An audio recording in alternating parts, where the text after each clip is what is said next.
Welcome to Bleak Fears. What happens when your entire town agrees to forget a body exists? Tonight, I'm sharing 11 disturbing true stories from small southern towns, where everyone knows your name and your secrets. For privacy, names and details have been altered, but these events are real. From corrupt sheriffs to things that hunt during cicada swarms, these stories will haunt you. If you're new here, subscribe and hit the bell so you never miss our darkest tales. Where are you watching from and what time is it? Comment below. Now, let's begin with a summer that changed everything. Everyone in town knew not to swim past the rope line, but no one would tell me why until it was too late. I was 14 that summer when my mom and I moved from Atlanta to this tiny Georgia town I'd never heard of.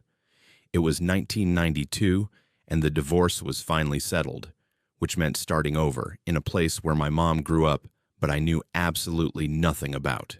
3,000 people, maybe less, all connected by blood or history or both.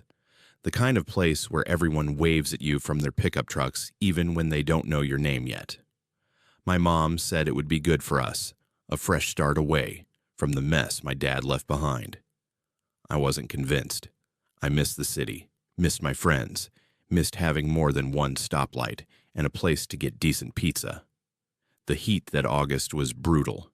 We hadn't seen rain in weeks, and everything felt dried out and dusty. The air was so thick with humidity, you could practically chew it. And the cicadas screamed from the pine trees like they were angry about something. My mom was working double shifts at the hospital in the next county over, trying to make ends meet, which meant I spent most days alone in our rental house with nothing to do but sweat and feel sorry for myself. That's when I met Freya. She lived 3 houses down, same age as me, and she was the first person who actually talked to me like I was a real human being instead of some curiosity from the big city. Freya had lived here her whole life, knew everyone's business, and she took it upon herself to show me around. We'd ride our bikes down the red dirt roads, past trailer homes and farmland, past the Baptist church, where it seemed like half the town gathered every Wednesday and Sunday. She introduced me to her friends, local kids who seemed nice enough but always had this way of looking at each other when certain topics came up, like they were all in on some joke I didn't understand yet. By the 3rd week of August, the heat was unbearable. Freya said there was only one place to cool off, an old quarry about 2 miles outside town that had filled with spring water decades ago. Everyone called it the swimming hole, and apparently it was where all the kids went when summer got too oppressive to handle. I was excited, honestly. I'd been on swim team back in Atlanta, spent entire summers at the pool, and I missed the water more than almost anything. When Freya and her friends picked me up that Saturday afternoon, I had my swimsuit on under my clothes and a towel rolled up in my backpack. The quarry was bigger than I expected, surrounded by tall pines that provided some shade around the edges. The water looked dark and cool, almost black in the deeper parts, and there was a thick rope stretched across the middle, tied to trees on either side. Maybe 20 kids were already there, some on the rocky shore, others treading water near the shallow end. Music played from someone's car stereo, and the whole scene felt almost normal, like any summer day anywhere in America. But I noticed something immediately. Everyone stayed on one side of the rope. Nobody even got close to it. I asked Freya about it while we were setting our stuff down on the rocks. She got this weird look on her face, glanced over at Nicholas and Barrett who'd driven us there, and then just said it was a safety thing. The water got really deep past the rope, she explained, and there were underwater currents that could pull you down. Just stay on this side, and you'll be fine, she said. Her voice had this edge to it, though, like she was reciting something she'd been told to say. Nicholas nodded in agreement, but wouldn't meet my eyes. Nobody would, actually. They all just went back to swimming and acting like everything was normal. I'm not proud of what happened next, but I need you to understand where my head was at. I was 14, angry at my whole life, desperate to prove I wasn't some scared city girl who needed their protection. I'd been a strong swimmer my entire life, had medals and ribbons from competitions, and the idea that these small-town kids thought I couldn't handle deep water felt insulting. So I waited until everyone was distracted, until Freya was talking to some other girls on the shore, and then I took a breath and dove under. The water was colder than I expected, shockingly cold, and the visibility was terrible. Everything was murky and dark, and I could barely see 2 feet in front of my face. I swam down, following the rocky wall of the quarry, my ears popping from the pressure. I don't know what I was trying to prove exactly, maybe just that I could do it, that I wasn't afraid of whatever they were all afraid of. The deeper I went, the colder it got, and my lungs started burning. I was about to turn back when I saw it. At first, I thought it was just a rock formation, or maybe an old piece of equipment left over from when this was an active quarry. But as I got closer, the shape became unmistakable. It was a car, sitting upright on the quarry floor like someone had just parked it there. An old sedan, covered in algae and silt, the windows dark and somehow menacing in the underwater gloom. My heart started pounding, and not just from the lack of oxygen. Something about it felt deeply wrong. I swam closer, even though every instinct told me not to, and that's when I saw the driver's side window was open. Not broken, just open. And inside, still strapped into the driver's seat, was a shape that made my blood freeze. I kicked hard for the surface, my lungs screaming, panic overtaking everything else. When I broke through the water, I was gasping, choking, trying to scream and breathe at the same time. I made it back to the shallow side and grabbed onto the rope, hanging there while I caught my breath. Everyone had stopped what they were doing. They were all staring at me with these identical expressions. Not surprise exactly. More like resignation. Freya waded over to me and she looked sad, almost pitiful. She helped me out of the water while Nicholas and Barrett started gathering everyone's things. Nobody said anything. The music got turned off, and within 5 minutes the swimming hole was empty except for our group. We sat on the rocks while I shivered in my towel, even though the air temperature had to be 90 degrees. That's when they told me. The car had been down there since 1985, 7 years before we sat there on those rocks. A man from the next county over had gone missing, just disappeared one night after leaving a bar in town. His wife reported it. There was a search. The whole thing made the local papers for a few weeks, but they never found him, never found his car, and eventually the case went cold. Except everyone in town knew exactly where he was. The adults knew, had known for years, because some of them had been teenagers swimming at the quarry when it happened. They'd watched the car go in late one night, watched it sink past the rope line into the deep water where nobody swam. Freya said her own father had been there that night, him and a bunch of other high school kids. The man had been drinking, they said, had gotten into some kind of argument with local boys about something stupid, maybe a girl or money, or just the fact that he wasn't from around here. Things got heated, and somehow his car ended up rolling into the quarry with him still inside it. Whether it was an accident or something worse, nobody would say, but the decision was made right there that night. They would tell no one. The man was an outsider anyway, barely connected to anyone who mattered. His wife was from somewhere up north, and she moved away within a year when the investigation dried up. It was easier to just let it be forgotten. But the thing that made my stomach turn, the thing I still can't stop thinking about all these years later, is what Freya said next. The adults still came to the quarry sometimes, on hot summer Saturdays just like this one. They'd swim with their kids, have picnics on the shore, act like everything was normal. They knew what was down there. They'd always known. And they'd made a collective decision that it was better to keep swimming. Better to just not talk about it. Better to teach their own children where the rope line was and make sure everyone stayed on the right side of it. I asked Freya why she told me. Why anyone would tell me now that I'd found it. She looked at me with these tired eyes that seemed way too old for a 14-year-old girl. And she said, because now I was part of it too. I'd seen it, which meant I had to make the same choice everyone else had made.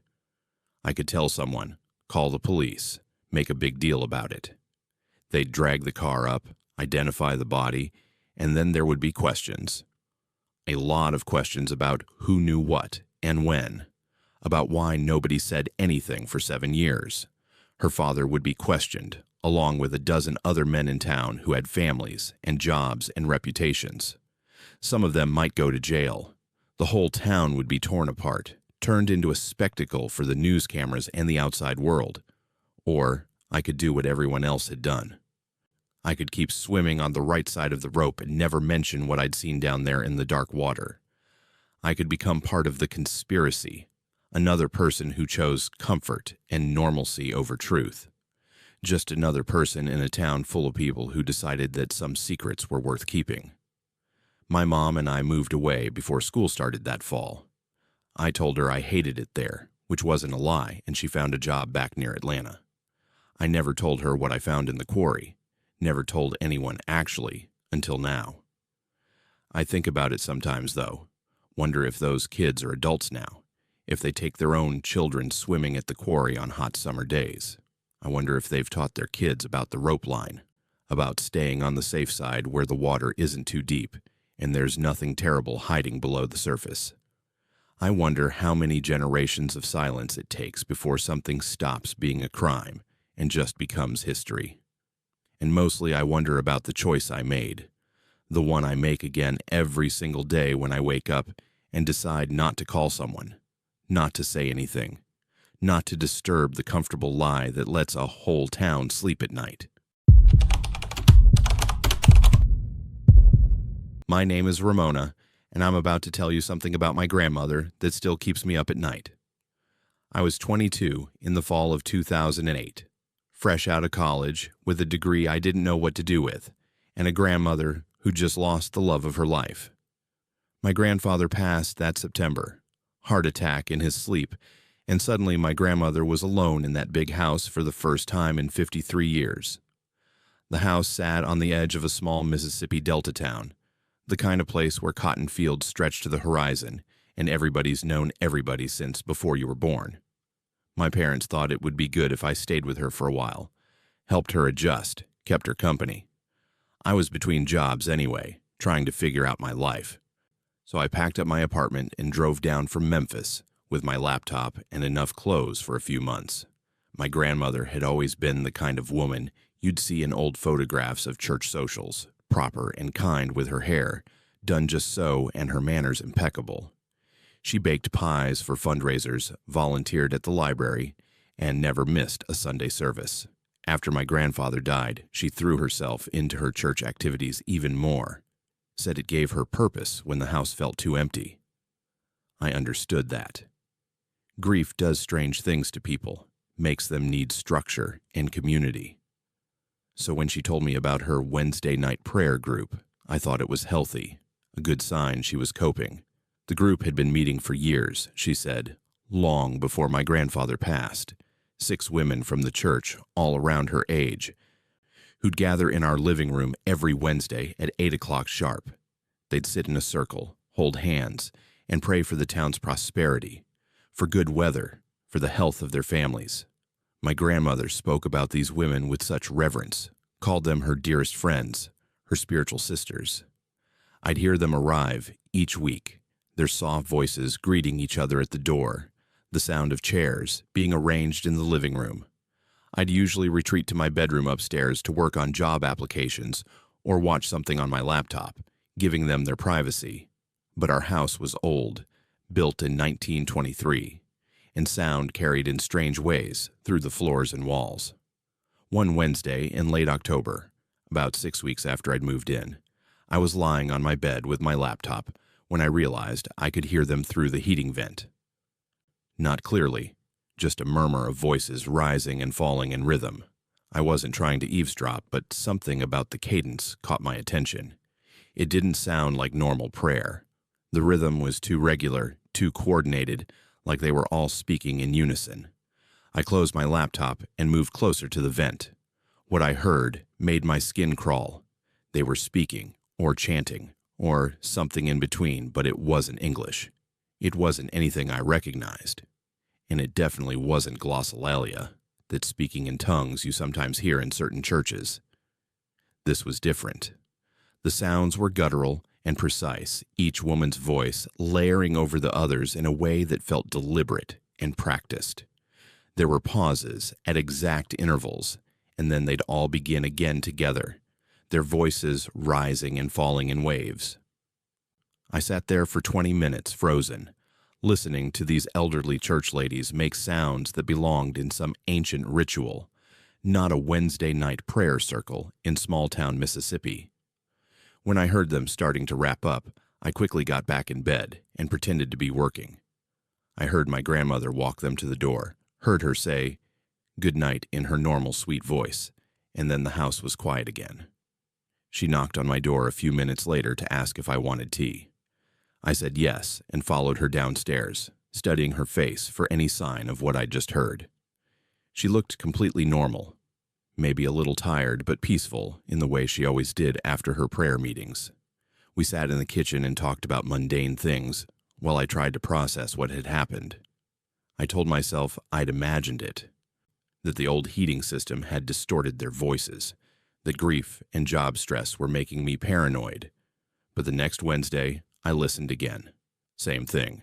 Those sounds, that rhythm, the precision of it. This time I recorded some of it on my phone, though the quality was terrible through the vent. I played it back later with headphones and felt my hands start shaking. Whatever language or sounds they were making, it was consistent, practiced, ritualistic. These women had been doing this for a long time. I started paying more attention to my grandmother's things after that. Not snooping exactly, but noticing. I'd always known she kept journals, neat handwritten entries about daily life and prayer requests and Bible verses. One afternoon, when she was at the grocery store, I found myself in her bedroom, looking at the shelf where she kept decades of these journals. I pulled out the most recent one, hands trembling a little, feeling guilty but unable to stop myself. The first few pages were normal. Entries about missing my grandfather, gratitude for my presence in the house, prayers for various family members. But then I found pages that made my blood run cold. Detailed entries about the Wednesday night meetings, written in her careful handwriting, describing what she called prayer rituals for the town's prosperity. She wrote about years of these meetings, about how they'd been doing this since the early 1970s, passed down from an earlier generation of women. The entries mentioned specific phrases in that strange language, talked about offerings and intentions, and something she called the covenant. But what really terrified me were the newspaper clippings tucked between the pages. Articles about missing persons, all from surrounding counties, all outsiders passing through the area. Drifters, truck drivers, traveling salespeople, people with no local connections. The clippings went back decades, yellowed and brittle, carefully preserved, and next to several of them, my grandmother had written dates that corresponded with droughts, with crop failures, with economic downturns in the region. Next to others, she'd written dates when things improved, when rain finally came, when the harvest was good. I sat on her bedroom floor with that journal in my lap, trying to make my brain accept what I was seeing. My sweet grandmother, who made me breakfast every morning and asked about my job search and taught me to make her famous peach cobbler, had been part of something dark for most of her adult life. These women, these respectable church ladies who everyone in town loved and trusted, had been conducting rituals that seemed connected to people's disappearances. I didn't know if they were directly responsible or if they'd just convinced themselves their prayers required certain sacrifices that others carried out. The journal never said explicitly, and maybe that ambiguity was intentional. I heard the garage door open and quickly put everything back exactly as I'd found it. My grandmother came upstairs with grocery bags, smiling, asking if I'd help her put things away. I did, moving through the motions automatically while my mind raced. That night at dinner, I couldn't eat. She asked if I was feeling all right, touched my forehead to check for fever. Her hand soft and cool and familiar. This was the woman who'd raised my mother, who'd been at every birthday and graduation, who'd rocked me to sleep when I was little. How could she be the same person who kept clippings about missing people like they were recipes? The next Wednesday, I didn't hide upstairs. I told my grandmother I was going for a drive, needed to clear my head. Instead, I parked down the street and waited. When I saw all 6 women arrive and go inside, I crept back to the house and stood in the hallway outside the living room. The door was closed but not locked. I could hear them clearly now without the distortion of the heating vent. They were doing it again, those sounds, that chanting. And this time I understood something I'd missed before. They knew I was there. One of the voices, I couldn't tell whose, said my name. Said it in English, clear as day, right in the middle of their ritual. "Ramona hears us," the voice said. And then they all continued, not missing a beat, those strange sounds resuming their rhythm. I backed away from the door and left the house, drove around for 2 hours, with my heart pounding, trying to decide what to do. When I finally came home, the prayer group was over. My grandmother was in the kitchen making cocoa like nothing had happened. She poured me a cup and sat down across from me at the table. We looked at each other for a long moment, and then she smiled. Not her usual warm smile, but something else. Something knowing. She told me that the prayer group had been part of this town's foundation for over a century, passed from mothers to daughters, from one generation of women to the next. She said they'd kept the town alive through recessions and droughts, and all the things that killed other small towns across the Delta. She said sometimes faith required more than just words in English. Sometimes it required older words, deeper commitments. She never confirmed what I'd found in her journal, never acknowledged the clippings or what they might mean. But she did say that I could leave any time I wanted, go back to Memphis, forget everything I'd heard, or I could stay and eventually understand. She said it like an invitation, not a threat. But there was something behind her eyes that made it clear this wasn't really a choice.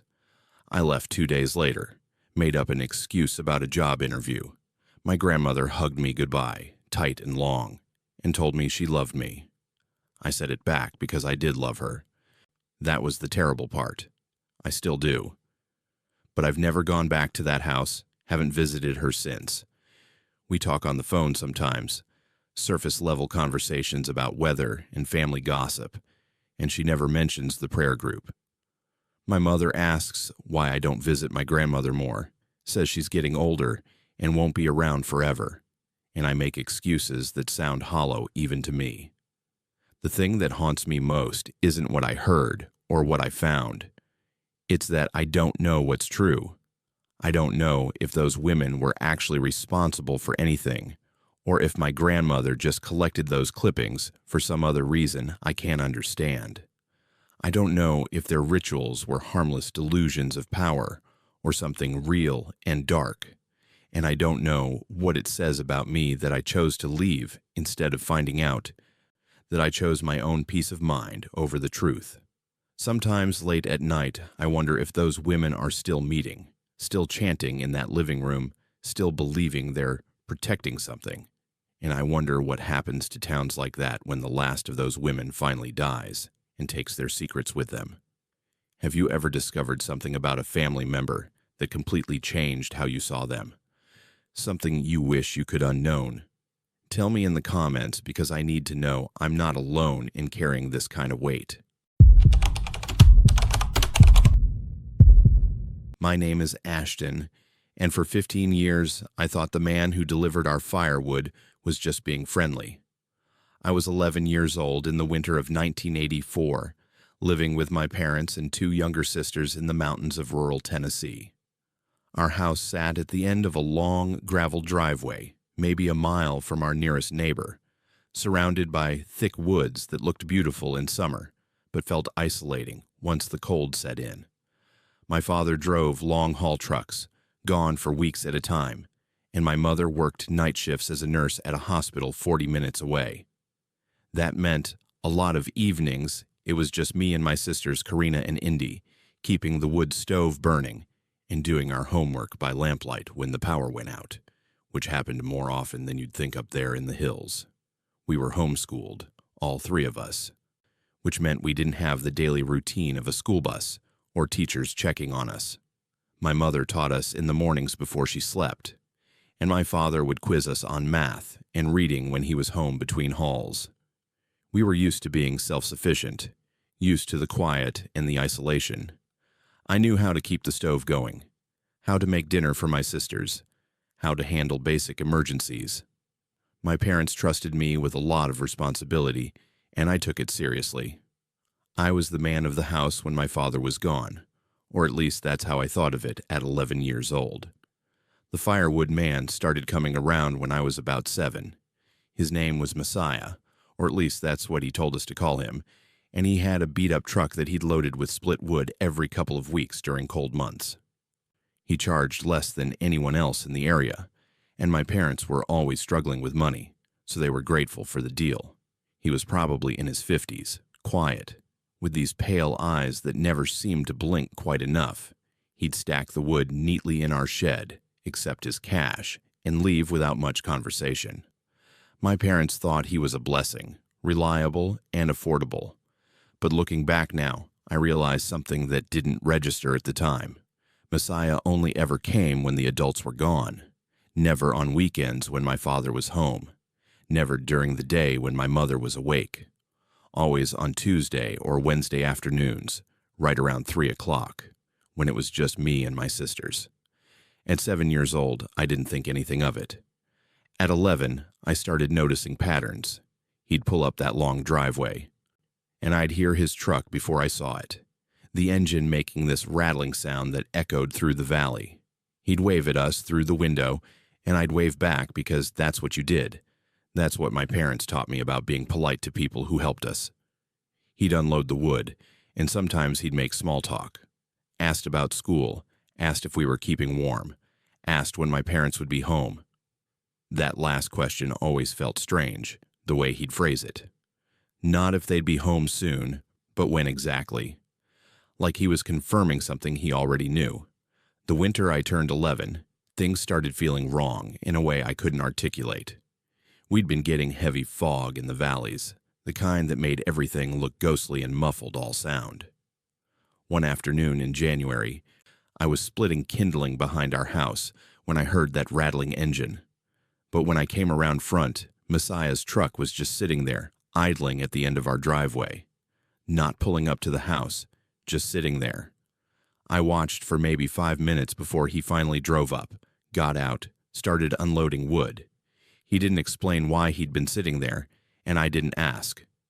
But it stuck with me. Then it happened again 2 weeks later. Same thing. Truck sitting at the end of the driveway, just waiting. And this time, when he did come up, he walked around the property more than usual. Looked at our windows, checked which rooms had lights on, asked again about my parents' schedules. I told him my mother would be home soon, which was a lie. She wouldn't be back for another 6 hours. He smiled and nodded and left. But I watched his truck disappear down the road with this growing knot in my stomach. I started paying more attention after that. Started noticing his truck driving past our house at odd hours. I'd see it late at night sometimes when I got up to use the bathroom, just rolling slowly past with the headlights off. Or early in the morning before dawn, that same slow crawl past our property. My sisters never noticed because they slept heavier than I did, but I started keeping track. 3 times one week, twice the next, always when my parents weren't home. The day everything changed was in late February. My father had been gone for 2 weeks, and my mother was on a stretch of 4 night shifts in a row.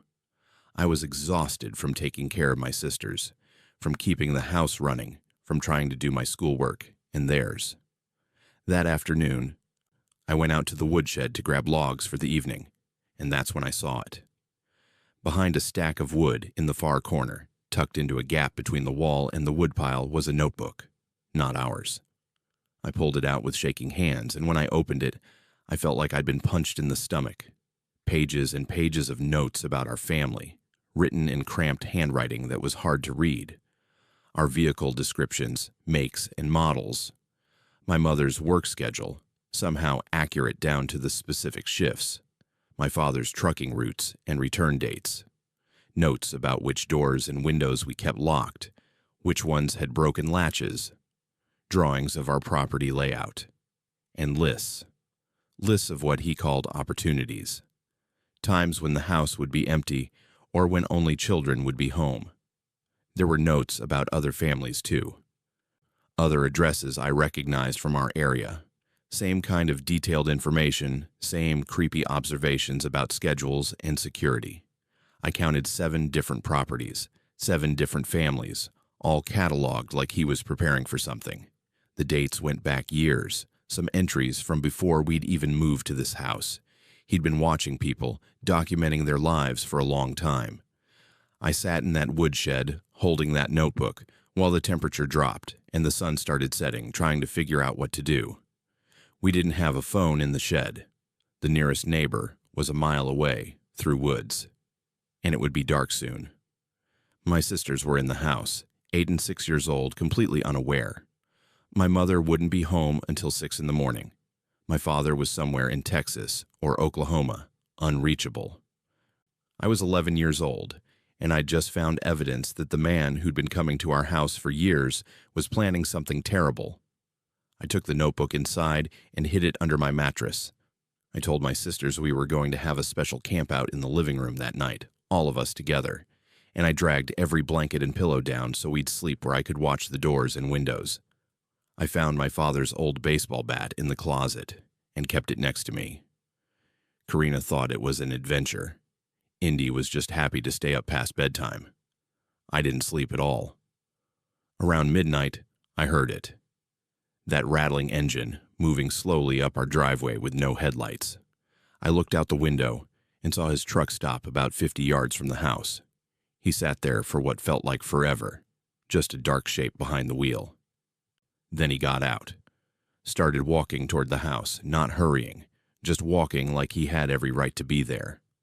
I woke my sisters as quietly as I could, told them to hide in the bathroom and lock the door and not come out until I said. They were scared now, picking up on my fear, and they did what I told them without questions. I stood in the dark living room with that baseball bat, watching him get closer. He tried the front door first, turning the handle slowly. Locked. Then he moved to the side of the house, checking windows. I could hear him testing each one, methodical and patient. My heart was hammering so hard I thought I might pass out. Then he came back to the front porch, and I heard something metal scratching at the lock. He was trying to pick it or force it. I couldn't tell which. I did the only thing I could think of. I turned on every light in the house all at once and started making as much noise as possible. Yelling, banging pots, making it sound like there were multiple people awake and aware. Through the window, I saw him freeze. He looked at the house, and even in the dark I could see those pale eyes. Then he walked back to his truck, casual as anything, and drove away. I called the sheriff's department from our neighbor's house the next morning after my mother got home. Showed them the notebook. They investigated, found more evidence in his property, arrested him within 48 hours. Turns out he'd been casing houses for years, waiting for the perfect opportunity that never came because something always stopped him. A dog barking, a neighbor driving by, a kid like me who wouldn't sleep. They found tools in his truck, plans, other notebooks. He'd been building up to something for a long time, getting bolder, and we were on his list. My mother blamed herself for months, for working nights, for leaving us alone. My father quit long-haul trucking and found local work. We moved within a year, couldn't stand living in that house anymore. But here's what I think about now, decades later. How many times did he come to that house when I was 7, 8, 9 years old? How many times did he stand on our porch or look through our windows while I was sleeping? How close did we come to being more than just names in a notebook? And how many other families never found their notebooks? Never knew they were being watched? Never had that moment of awful clarity that maybe saved their lives? I'm 40 now, married with kids of my own. And I still can't have firewood delivered. Can't stand the sound of trucks with rattling engines. I check my locks 5 times before bed and sleep with a bat in my closet. My wife thinks it's excessive. Maybe it is, but I know what patience looks like. I know how someone can smile and wave and seem perfectly normal while documenting everything about your life, waiting for the right moment to act. The sheriff told my parents we were lucky. I was a smart kid, he said. Observant. But I don't feel lucky. I feel like I saw something most people never see until it's too late. And now I can't unsee it. Do you know your delivery drivers? The people who come to your house regularly when you're not paying attention? What would you find if you looked closer? Drop your thoughts below, because sometimes the scariest thing isn't what happens. It's what almost did. My name is Rowan, and I learned that some people in small towns are worth more than others. I was 16 in the fall of 2003, living in an East Texas town where football wasn't just a sport, it was practically a religion. The kind of place where the entire town shut down on Friday nights, where the high school stadium had better facilities than some college programs, where everyone knew the starting lineup by heart. About 8,000 people lived there, maybe less. And if you didn't care about football, you were basically invisible. I fell into that invisible category most of the time, which suited me fine. I worked weekend shifts at the local diner on the town square, saved money for college, kept my head down, and my grades up.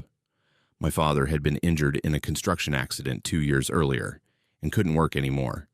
And my mother juggled 2 jobs trying to keep us afloat. We needed every dollar I could bring in. The diner was called Rosie's, one of those places with red vinyl booths and a jukebox that only played country music from the 70s. I'd worked there since I turned 15, learned how to handle drunk men after games, how to smile through exhaustion, how to avoid the handsy regulars without making a scene that might cost me tips. The owner was decent enough, paid me under the table so I could work more hours than labor laws allowed, look the other way when I took home leftover food for my family. It wasn't a great job, but it was what I had. October that year was brutal, the heat still hanging on even though the calendar said fall. Homecoming week started on Monday, and the whole town went crazy with decorations and pep rallies and people painting their trucks in school colors. The football team was undefeated, projected to make state championships, and the star quarterback was a guy named Zachary. Everyone knew Zachary. He was one of those golden boys who seemed to have life figured out at 17, good-looking and charming with a scholarship offer from a major university already lined up. His father owned the biggest car dealership in the county, and his uncle was the sheriff, the kind of family that had their name on buildings. The homecoming party was at some ranch outside town, the kind of massive property with a main house and guest houses and a barn that had been converted into a party space. I wasn't invited, obviously, but I heard about it all week from customers at the diner. Everyone who mattered would be there. I worked the closing shift that Friday, got off around 11, drove home in my beat-up Honda, and fell asleep still smelling like fryer grease. What happened next is hard to talk about, even now. I was walking home from a friend's house the next afternoon, taking a shortcut through the parking lot behind the courthouse, when Zachary pulled up in his truck. He was still wearing his homecoming crown, drunk or high or both, with that easy confidence that came from never being told no in his entire life. He said he wanted to talk, offered me a ride. I said no thanks. He got out of the truck anyway. I'll spare you the details of what he did. You can fill in the blanks. What matters is that when it was over, I went straight to the police station with my shirt torn and bruises already forming. I sat in that sterile room and told a female officer everything, my voice shaking, my hands trembling. She was kind at first, brought me water, took notes. Then the sheriff came in. Sheriff Tatum was Zachary's uncle, his mother's brother. And the moment he walked into that room, I watched the entire atmosphere change. He sat down across from me, folded his hands on the table, and asked me to explain what happened. So I did again, with him staring at me the whole time with these cold, evaluating eyes. When I finished, he leaned back and sighed like I'd just told him about a fender bender in a parking lot. He asked me if I'd been drinking. I said no. He asked if I did drugs. I said no. He asked about my relationship with Zachary, implying we'd been dating or involved somehow.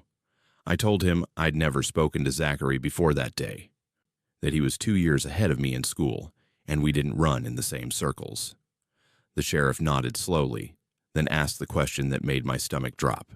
He asked me if I really wanted to ruin that boy's future over what sounded like a misunderstanding. I stared at him, unable to process what I'd just heard. A misunderstanding, like I'd gotten the wrong coffee order or missed a homework assignment. The female officer wouldn't meet my eyes anymore. The sheriff kept talking, his voice calm and almost fatherly.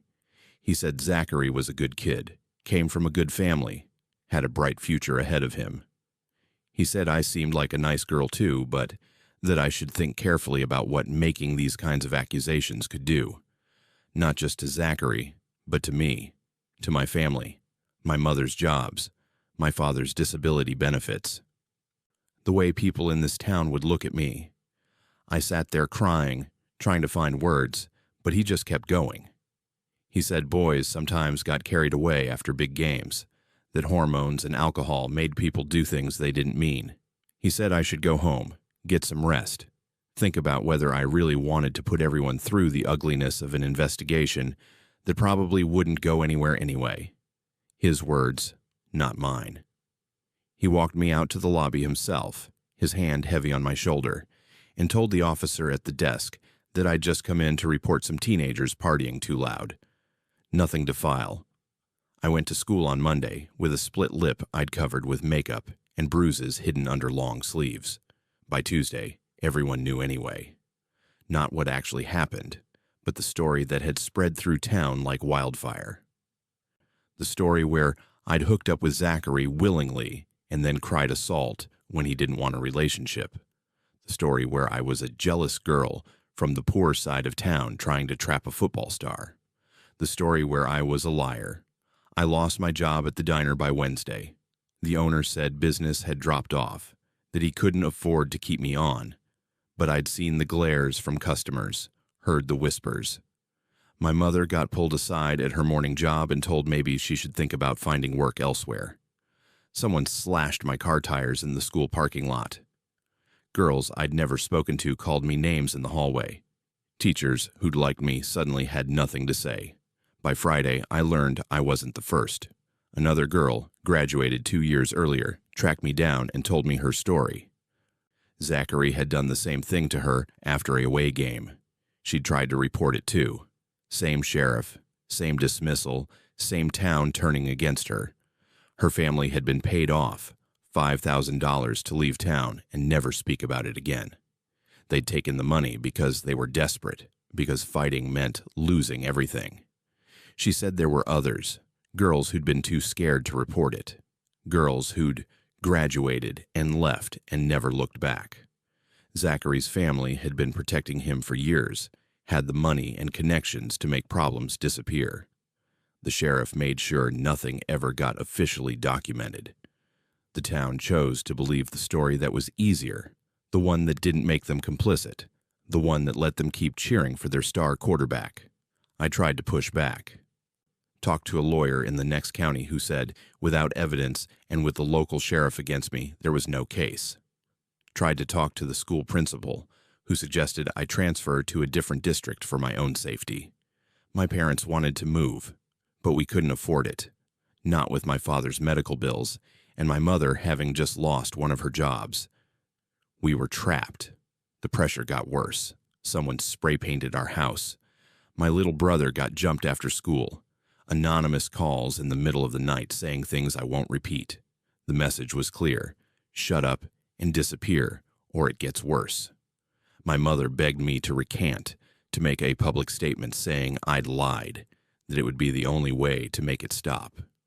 She wasn't wrong about the practical reality, even if it broke something in both of us. So I did. I stood in the sheriff's office with my parents and signed a statement saying I'd made it all up, that I was sorry for the trouble I'd caused, that Zachary was innocent. The sheriff smiled and patted my shoulder and said I'd done the right thing, that everyone makes mistakes. He filed the statement officially, made copies for Zachary's lawyer, Made sure everyone in town would know I was a confirmed liar. We moved 3 weeks later. My mother's sister lived in Louisiana and said we could stay with her until we got on our feet. I finished high school online, never walked at graduation, never said goodbye to anyone. My father barely spoke for months, the guilt and helplessness eating him alive. We were refugees from our own hometown, exiled for telling the truth. Zachary went on to play college football. I looked him up once, years later, and found his picture on some university athletics page, still smiling that golden boy smile. His life continued exactly as planned, untouched by what he'd done. The sheriff retired eventually, got a nice ceremony and a plaque. The town kept playing football on Friday nights, kept protecting its stars, kept choosing comfort over justice. I'm 37 now. I have a decent job in a city where nobody knows my story, where I can blend in and feel safe walking down the street. I've been in therapy for years, working through the trauma of what happened and the trauma of how everyone reacted to it. Some days are better than others. I've learned to live with the weight of it, learned that justice isn't guaranteed, that sometimes the bad guys really do win. But I think about those other girls sometimes, the ones who came before me and the ones who probably came after. I wonder if any of them got justice, or if they all got the same treatment. I wonder how many small towns across this country have their own Zacharys, their own sheriffs who value championships over truth, their own communities that choose willful blindness over uncomfortable reality. The worst part isn't what he did to me in that parking lot. The worst part is that an entire town chose to let him do it, chose to call me a liar, chose his future over my truth. That kind of betrayal doesn't heal. It changes how you see the world, makes you understand that protection only extends to people who matter, and sometimes you just don't matter enough. Have you ever told the truth and had everyone call you a liar? Have you ever fought a battle where the whole world was against you? I want to hear your stories in the comments, because I'm still trying to understand how many of us are out here carrying these scars. My name is Milana, and I found out my grandmother was a monster after she died. I was 28 in the spring of 2015 when I got the call that my grandmother had passed away in her sleep. She was 91, had lived a long life in the same house she'd owned since the 1950s, tucked away in rural Kentucky hill country, where the roads twisted through dense forest and neighbors were spread out over miles of property. I hadn't seen her much in recent years, maybe Christmas every other year, but we'd been close when I was a kid. She'd raised my mother after my grandfather died young, worked hard her whole life, always seemed like a tough but loving woman. When she died, I volunteered to be the executor of her estate since I was the only grandchild living within driving distance. My cousin Justin agreed to help me clean out the house and handle the property sale. We drove up from Lexington on a Saturday in April, the hills covered in new green growth and wildflowers blooming along the roadside. The rains had been heavy that spring, and the creek running through her property was swollen and rushing, making this constant background roar you could hear from anywhere on the land. Her house sat at the end of a long driveway, a rambling place that had been added onto over decades with no real plan, rooms jutting out in odd directions, the whole structure slowly being consumed by kudzu and Virginia creeper.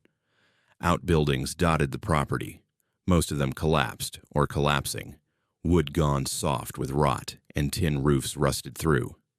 Justin and I spent the first day sorting through the main floor, boxing up dishes and linens, taking photos of furniture for the estate sale.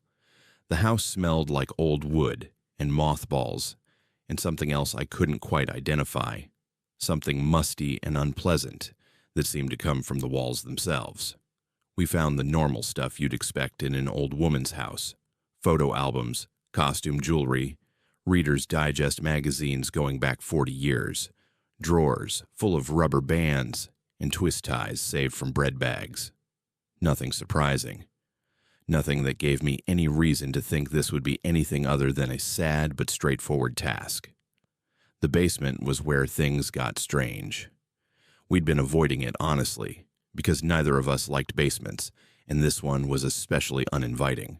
Concrete stairs leading down into darkness. The air coming up from below damp and cold, even though it was warm outside.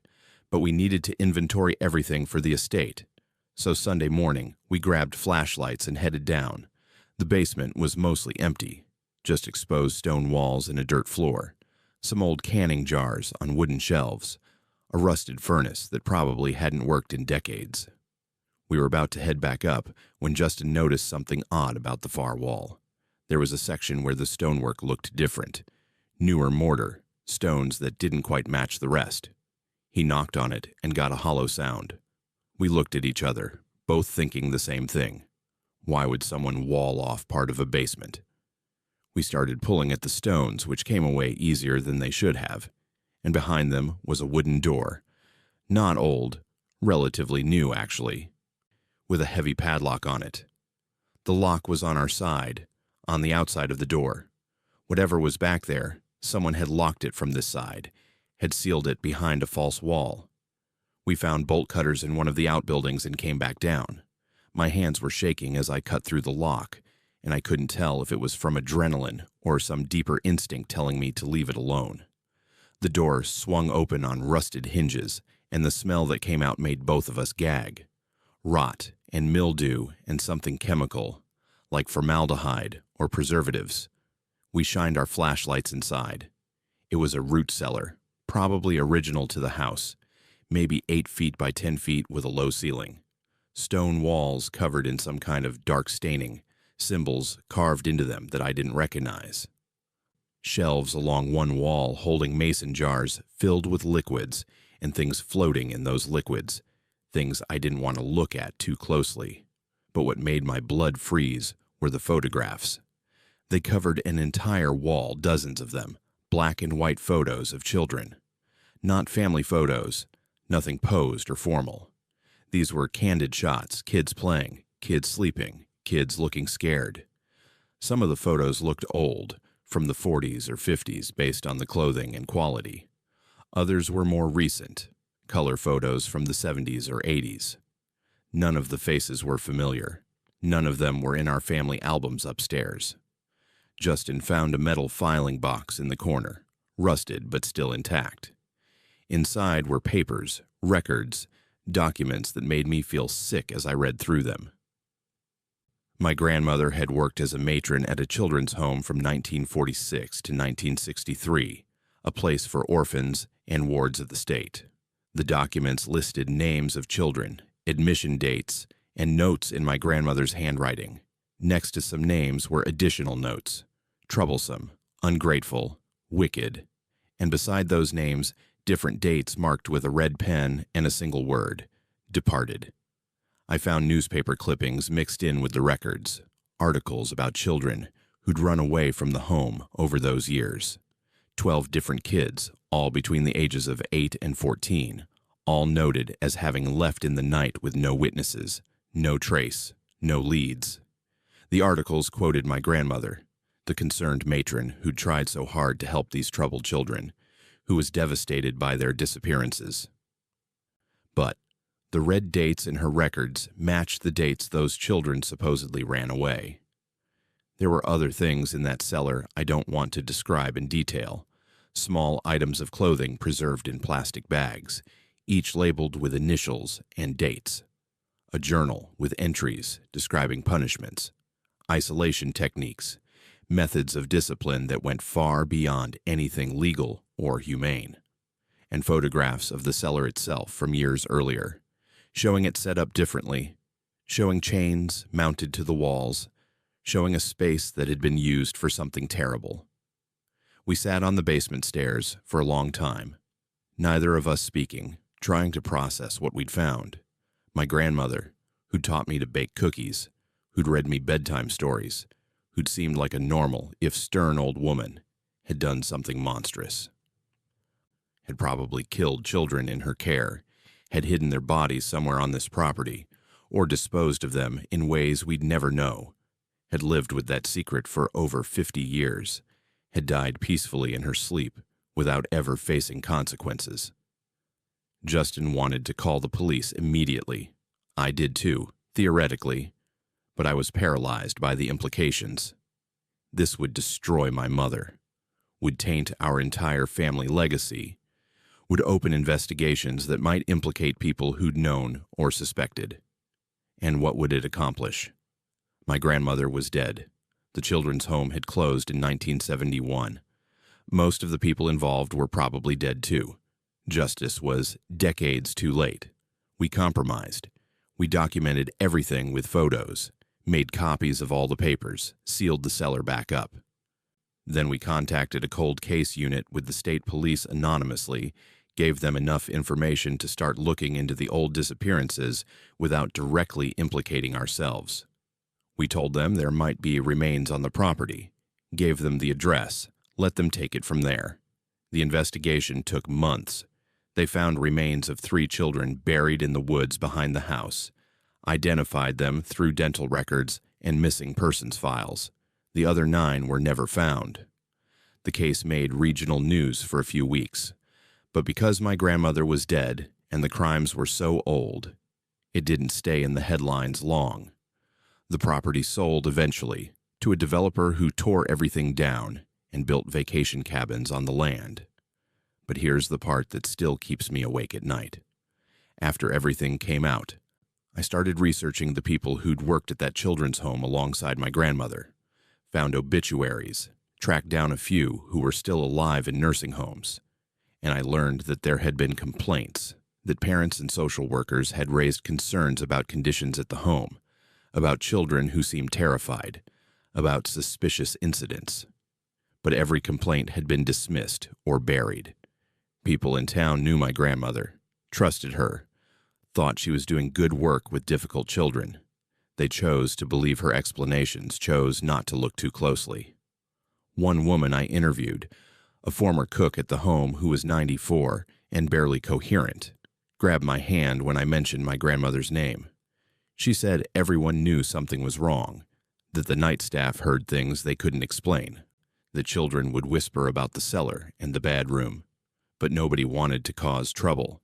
Nobody wanted to accuse a respected community member without proof, and the children were orphans anyway, troubled kids nobody else wanted.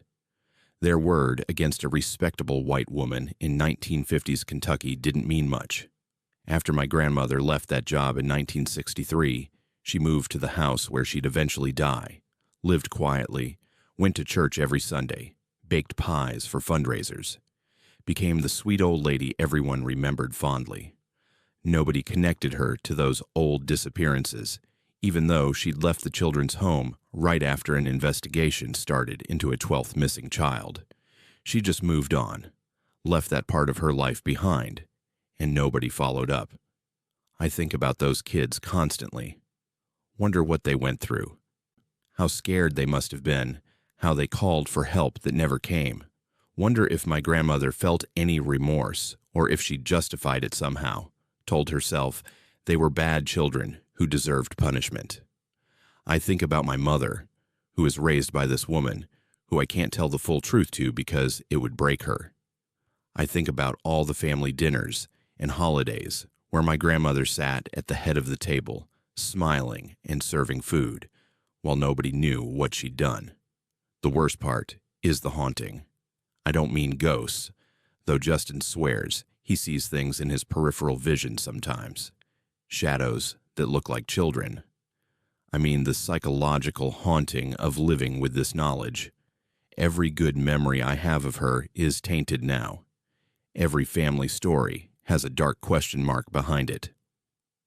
And I carry the weight of knowing that monsters don't always look like monsters, that they can seem normal and kind and live entire lives without anyone suspecting the truth. I've started having dreams about that cellar, about opening the door and finding it full of children staring at me, asking why nobody helped them. I wake up feeling guilty for things I didn't do, for carrying genes from someone who did this, for having loved someone capable of such evil. Have you ever learned something about a family member that made you question everything you thought you knew? Something that made you wonder what other secrets are hidden in your family history? Tell me in the comments, because I need to know if anyone else understands what it's like to inherit someone else's sins. My name is Andres, and I was 9 years old when I realized the plane that woke me up at night wasn't spraying crops. This was the late 1970s in the Arkansas Delta, flat farmland stretching as far as you could see in every direction, broken up only by irrigation ditches and the occasional line of trees. My family ran a soybean operation about 300 acres that my father worked with my uncle and grandfather. We lived in a farmhouse that had been in our family since the 30s, white paint peeling off the wood siding, a wraparound porch with screens that had more holes than mesh. The nearest town was about 7 miles away, population maybe 500 if you counted generously. We knew everyone, and everyone knew us. Summer nights in Arkansas are their own kind of oppressive. The humidity wraps around you like a wet blanket, and even with every window open, you can't get comfortable. The air conditioner in our house only worked in 2 rooms, so most nights I'd lie in bed sweating, listening to the cicadas and the frogs down by the irrigation pond, watching the ceiling fan spin and trying to catch whatever breeze might drift through. I was an insomniac even then, something about my brain that wouldn't shut off when it was supposed to. My mother used to say I was born worried, always thinking about things a kid shouldn't have to think about. The first time I heard the plane, it was late July. I remember because we'd just finished the first cutting of hay, and my arms were still sore from helping stack bales. It was maybe 2 in the morning when the sound woke me up, that distinctive drone of a small engine, low and getting lower. I went to my window and looked out across the dark fields. The sky was clear, stars so bright you could read by them if you wanted to, and I could see the plane clearly even though it had no lights on. It was flying low, maybe 100 feet off the ground, doing wide circles over a field about half a mile from our house. I watched it for maybe 15 minutes before it flew off toward the east and disappeared. The next morning at breakfast, I asked my father about it. He looked up from his coffee with this expression I couldn't read, something between concern and resignation, and told me it was probably just a crop duster working late. I said it didn't have any lights on, and the field it was circling didn't have any crops, just weeds and kudzu, where an old homestead used to be. My father's jaw tightened, and he told me not to worry about it, that sometimes pilots did test runs at night when the air was cooler. Then he changed the subject, asked me about my chores for the day, and made it clear the conversation was over. But I couldn't stop thinking about it. The field the plane had been circling was where homeless people sometimes camped, transients passing through on their way to somewhere else. There was an old foundation there, remains of a house that had burned down in the 50s, and people would set up under the trees for a few days or weeks before moving on. My mother would sometimes bring them food, sandwiches, and fruit, because she said that's what Christian charity meant. My father didn't like her doing it, said it encouraged them to stay, but she did it anyway. 2 weeks later, I heard the plane again, same time. Around 2 in the morning, same pattern of flying low circles with no lights. This time, I timed it. The plane circled that field for 23 minutes, then flew away. I started keeping a notebook under my mattress, marking down every time I heard it. It happened 6 times that summer, always on nights with clear skies, always over that same abandoned field. In late August, something changed. I'd ridden my bike out to the field during the day, curious about what was there that a plane would keep circling at night. There had been a small camp set up for about a week, 3 or 4 people living in a makeshift tent. But when I got there that morning, it was abandoned. Their stuff was still there, sleeping bags and cooking equipment, a small fire pit with embers still warm. But no people, just stuff, like they'd left in the middle of the night planning to come back but never did. The next day, I found dead birds scattered around the perimeter of that field. Not just a few, dozens of them, crows and grackles mostly, all dead in this rough circle pattern like they'd dropped from the sky at the same time. I'd seen birds die before, hit windows, or got taken by cats, but this was different. These birds looked wrong, their feathers ruffled in a weird way, their eyes cloudy. I poked one with a stick and noticed a strange smell, something chemical and sharp. I told my father about the birds. He got very still, set down the tool he was holding, and asked me where exactly I'd seen them.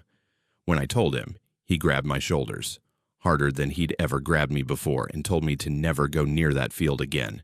Not ever. Not for any reason. His voice shook when he said it, and I realized he was scared. My father, who'd fought in Vietnam and could handle a snake with his bare hands and once set his own broken arm, was scared of an empty field with dead birds.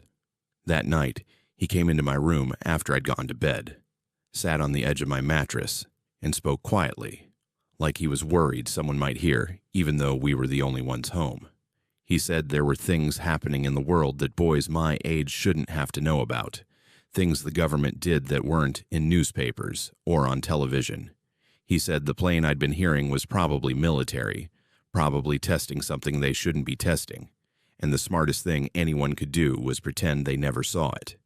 He said if I kept asking questions or going near that field, bad things might happen to our family, not from him, but from people who had more power than we could imagine.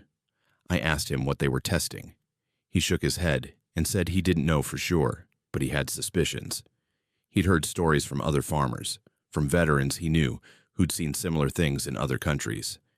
He thought they were spraying chemicals, testing them on areas where nobody important would notice. Homeless camps, transient populations, people nobody would miss or whose deaths wouldn't raise questions. He said it had happened before in other states, that the government had admitted to it years later, but by then everyone involved was dead or too old to prosecute. I couldn't sleep after he left. I lay there thinking about those people who disappeared from the camp, about the dead birds in their circle pattern, about a plane flying in the dark spraying poison on people nobody cared about. I thought about my father's face when he told me to stay away, how helpless he'd looked, how angry and helpless at the same time. The plane came back twice more that summer. I heard it, but didn't look out the window, didn't write it in my notebook. By September, when I finally went back to that field despite my father's warning, there was nothing left. No camping equipment. No evidence anyone had ever been there. Even the dead birds were gone, though I could still see the pattern in how the grass had died in that rough circle. School started, and life went back to normal on the surface. But I started paying attention to the newspaper, looking for stories about missing people or unexplained deaths. I found a few articles from that summer about homeless individuals who died of what doctors called acute respiratory failure in neighboring counties. The articles were short, buried in the back pages, just a few sentences noting that unnamed transients had been found dead and that no foul play was suspected. Natural causes, they said. Underlying health conditions, nothing to investigate. It wasn't until I was in college, late 1980s, that I found documentation of what I'd witnessed. Declassified reports about military testing of chemical agents on civilian populations during the Cold War. Programs with names like Shad and Chase, where the military had deliberately exposed American citizens to biological and chemical weapons to test their effects. They'd targeted areas with vulnerable populations, places where deaths wouldn't raise alarms, people whose families wouldn't have the resources to demand investigations. The reports confirmed tests in multiple states, including Arkansas, during the 70s. They admitted to spraying zinc cadmium sulfide, to releasing bacteria and chemical compounds over populated areas without consent or notification. They said the tests were necessary for national security, that the risks were minimal, that they'd followed proper protocols. But the reports also showed that people had died, that there had been clusters of respiratory illnesses and cancers in targeted areas, that the government had known and covered it up for decades. I tried to talk to my father about it after I found those reports. He was older then, retired from farming. And when I brought it up, he got that same look he'd had when I was 9. He told me to let it go, that knowing the truth didn't change anything, that the people responsible were beyond any kind of justice we could access. He said he'd made peace with what he'd witnessed by keeping his family safe, by not asking questions that could have brought attention to us. He said sometimes the best you can do is survive and try not to become complicit. But I couldn't let it go. I tracked down records of deaths in our county that summer, found 7 people listed as deceased with no next of kin, all described as transient, all with similar causes of death. 7 names that nobody mourned, nobody investigated, nobody remembered. I found one woman who'd been part of that camp, who'd left 2 days before, the last time I heard the plane. She'd moved to Texas, was living in a shelter there, and when I called her, she cried. She told me about her friends, who'd stayed behind, how they'd been planning to head to Louisiana together, but never showed up at the meeting point they'd agreed on. She said she'd reported them missing, but nobody cared, nobody looked, nobody seemed to think homeless people deserved the effort. I'm in my 50s now. I have kids of my own, a career, a normal life in a different state far from those Delta fields. But I still think about that summer, about being 9 years old and watching a plane circle in the dark while my father stood in the kitchen, staring out the window with his fists clenched. I think about those 7 people whose names I know now, whose deaths were filed away as natural and unremarkable. I think about my father choosing silence to protect his family, and whether I would have made the same choice. The worst part is knowing it happened, that people in power deliberately poisoned American citizens and got away with it, and that most people still don't know or don't care. Those declassified reports barely made news when they were released. Nobody went to jail. Nobody apologized to the families. Though I guess that would be hard since many victims had no families, which is exactly why they were chosen. Have you ever witnessed something you knew was wrong but felt powerless to stop? Something where speaking up felt more dangerous than staying silent? Drop your story below because I've carried this weight alone for too long. My name is Alan, and I learned that some secrets are kept with smiles and Sunday dinners. I was 17 in the fall of 1998, living in rural Alabama, where the woods stretched for miles, and hunting was less of a hobby and more of a way of life. My father had been part of a hunting group since before I was born, a collection of men who leased hundreds of acres of private land for deer season every year. They were serious about it, had their own traditions and rules, treated it almost like a fraternity with initiation rituals and inside jokes I didn't understand. That November, my father told me I was finally old enough to join them for opening weekend, that it was time I became part of the men instead of staying home with my mother and sisters. I was excited, honestly. I'd been hunting with my father before, just the 2 of us. But this felt different. This felt like being accepted into something important. The property they leased was deep in the backwoods, accessible only by old logging roads that had mostly grown over. No cell service out there, no houses for miles in any direction, just dense forest that bordered national land on one side.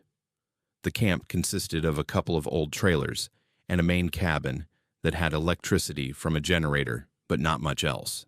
7 men total in the group, all friends of my father going back decades. They welcomed me that first morning with handshakes and backslaps, told me I'd picked a good year to start, that the deer were running heavy this season. But there were rules. They made that very clear. Be at your stand before sunrise. Leave by 7 in the morning no matter what. Hunt only in your assigned territory. Never cross into the restricted zones marked on the map.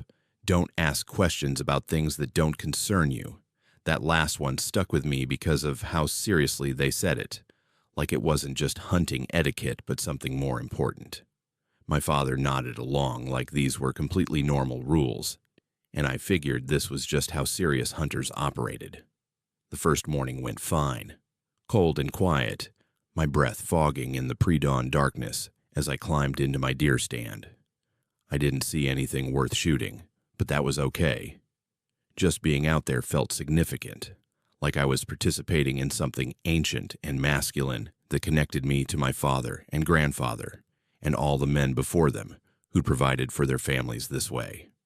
We were back at camp by 7:30, cooking breakfast and telling stories, and everything felt right. The second day, I started noticing things that bothered me. The way the men would stop talking when I entered the trailer, conversations cutting off mid-sentence. The looks they'd exchange, silent communication I couldn't decode. How my father seemed tense in a way I'd never seen him, constantly watching me like he was worried I might do something wrong. And the restricted area on the map, this section of property marked in red that nobody was supposed to go near, that nobody would explain beyond saying it was for safety reasons. On the third morning, I got to my stand early, before anyone else was even awake. It was still fully dark, maybe 4:30, and I was settling in when I heard voices. Male voices, multiple people, coming from the direction of the restricted zone. I couldn't make out words, just the low rumble of conversation and then the sound of digging. Metal hitting dirt, rhythmic and purposeful. It went on for maybe 20 minutes, then silence, then the sound of vehicles starting up and driving away on some path I hadn't known existed. When everyone gathered for breakfast that morning, I counted heads. All 7 men were there, including my father, acting like they'd all just woken up. But 3 of them had dirt under their fingernails and mud on their boots that hadn't been there the night before. Nobody mentioned being up early. Nobody explained the sounds I'd heard. And when I almost asked about it, my father caught my eye and gave me this look that clearly said, "Don't." That afternoon, curiosity got the better of me.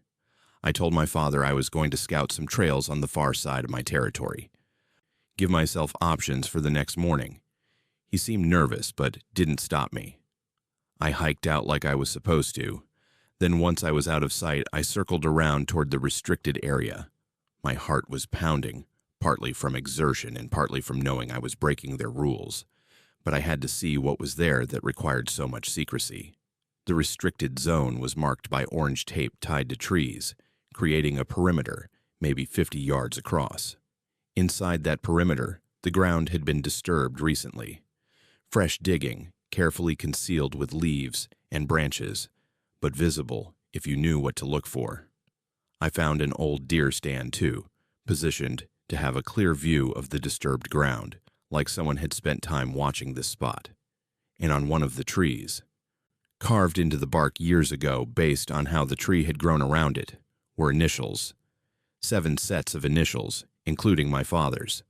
I heard someone coming through the woods and barely had time to hide behind a thick oak before Elliot appeared. He was one of my father's oldest friends, had known me since I was a baby, always brought me candy at Christmas. He walked right to the disturbed earth, stood there looking down at it for a long moment, then pulled out a cigarette and smoked it slowly. When he finished, he ground it out carefully, picked up the butt, and walked back the way he came. The whole thing felt like a ritual, like he was visiting something important. That night at dinner, the atmosphere was strange. The men were quieter than usual, drinking more, their jokes forced and uncomfortable. I caught fragments of conversation, words like handled and necessary and long time ago. My father kept watching me, and I could see he was wrestling with something, some decision he had to make. After everyone else had gone to bed, he asked me to take a walk with him. We hiked out to a clearing where you could see the stars, cold November air making our breath visible in the darkness. My father was quiet for a long time, just staring up at the sky before he finally spoke. He told me that when he was 19, just 2 years older than I was then, something bad had happened on this property. He wouldn't give me details, said some things were better left unknown, but there had been an incident involving someone from outside the group, someone who'd threatened one of them, or witnessed something they shouldn't have, or gotten into a confrontation that escalated. The specifics didn't matter, he said. What mattered was that the 7 of them had made a decision that night, a decision that bound them together forever. He said they'd kept each other safe for almost 30 years, had built lives and families and careers while carrying this weight together. Nobody else knew. Not wives, not children, not law enforcement. Just the 7 of them and the woods that kept their secret. He said every man in the group had proven himself trustworthy over decades, had shown he could live with difficult knowledge and never let it surface. Then he looked at me, and I realized what he was really saying. By bringing me to camp, by letting me be part of this, he was initiating me into something I couldn't walk away from. I was being offered membership not just in a hunting club, but in a conspiracy, a shared guilt that would connect me to these men for the rest of my life. The woods had witnessed something terrible, and now I was being asked to become another witness, another keeper of the secret. He didn't explicitly tell me what was buried in that restricted zone, but he didn't have to. The implication was clear enough. Someone had died or been killed, and 7 young men had decided to hide it rather than face consequences. Maybe it had been self-defense, maybe an accident, maybe something worse. The truth didn't matter anymore because they'd chosen the cover-up, chosen each other over the law, and that choice had defined them ever since. My father asked me if I understood what he was telling me. I nodded, unable to speak, my mind racing through implications. He said I had a choice to make. I could leave camp tomorrow, go home, never come back, and everyone would understand. No hard feelings, no pressure. But if I stayed, if I continued hunting with them, I was accepting the burden of knowledge. I was agreeing to never ask questions, never dig deeper, never speak about what I'd sensed and suspected. I was becoming complicit. We walked back to camp in silence. I didn't sleep that night, just lay in my sleeping bag staring at the trailer ceiling, thinking about my father's face in the starlight. Thinking about those 7 sets of initials carved into a tree, marking a pact made before I was born. Thinking about how the men I'd known my whole life, who coached Little League and went to church and seemed completely normal, carried this darkness without it showing. The next morning, I packed my gear and told my father I was ready to go home. He nodded, squeezed my shoulder, told me he understood. We didn't talk much on the drive back. At home, my mother asked if I'd had a good time, if I'd gotten a deer, if I was excited to go back next year. I told her it was fine, but hunting wasn't really my thing. She looked disappointed, but accepted it. My father and I never discussed that night again. He continued hunting with his group for another decade before health problems made it too difficult. The men still gather occasionally, now old and gray, their secret apparently safe. I see them at barbecues and graduations, watch them laugh and tell stories, and I wonder how they do it, how they live normal lives with that weight, how they look at their grandchildren and sleep at night knowing what they know. The worst part is that my father's warning worked. He kept me safe by bringing me in just far enough to understand, but not so far that I became guilty of anything beyond silence. I know something terrible happened, but I don't know enough to report it. Don't have evidence. Can't even be certain my suspicions are correct. And because I love my father, because I don't want to destroy him in whatever years he has left, I carry this half-knowledge like he knew I would. I'm 43 now with kids of my own, and I think about that weekend constantly. About the moment my father offered me membership in his guilt. About how love and criminality got twisted together in a way I still can't untangle. About whether silence makes me complicit, whether choosing my father over abstract justice makes me as guilty as the men who dug that hole. Have you ever been asked to keep a secret that wasn't yours to keep? Have you ever loved someone despite knowing they might have done something unforgivable? Tell me in the comments how you live with that kind of knowledge, because I still haven't figured it out.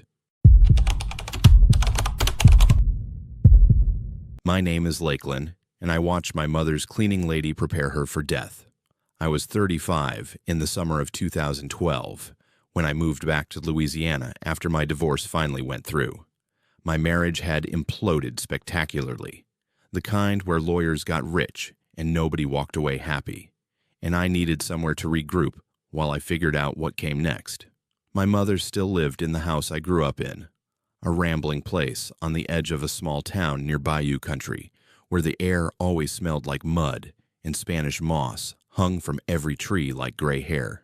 She was 68, recently retired from teaching, living alone since my father passed 5 years earlier. She said she had plenty of room and would love the company. So I packed up my life in Dallas and drove south with everything I owned in a U-Haul trailer. The town hadn't changed much since I left for college 17 years earlier.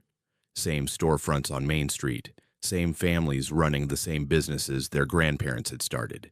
Same sense that time moved differently here than in the rest of the world. About 3,000 people, maybe less, where everyone knew your business before you did, and privacy was more concept than reality.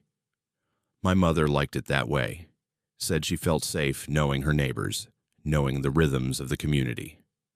I found it suffocating, but I was grateful for the refuge anyway. I worked remotely as a copywriter, which meant keeping odd hours and having video calls at times that seemed strange to my mother. She was an early riser, asleep by 9 most nights, while I'd often work until 2 or 3 in the morning when my brain functioned best. It was during one of these late work sessions, maybe 3 weeks after I'd moved in, that I first saw Gemma in our house at night. I'd come downstairs around 3 in the morning to get water from the kitchen, barefoot and quiet so I wouldn't wake my mother.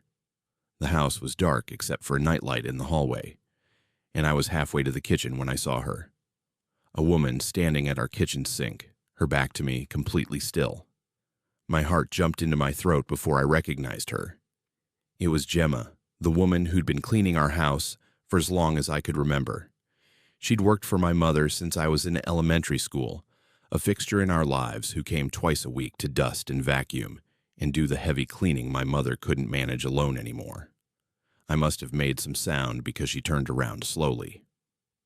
She didn't look surprised to see me, didn't look guilty or caught.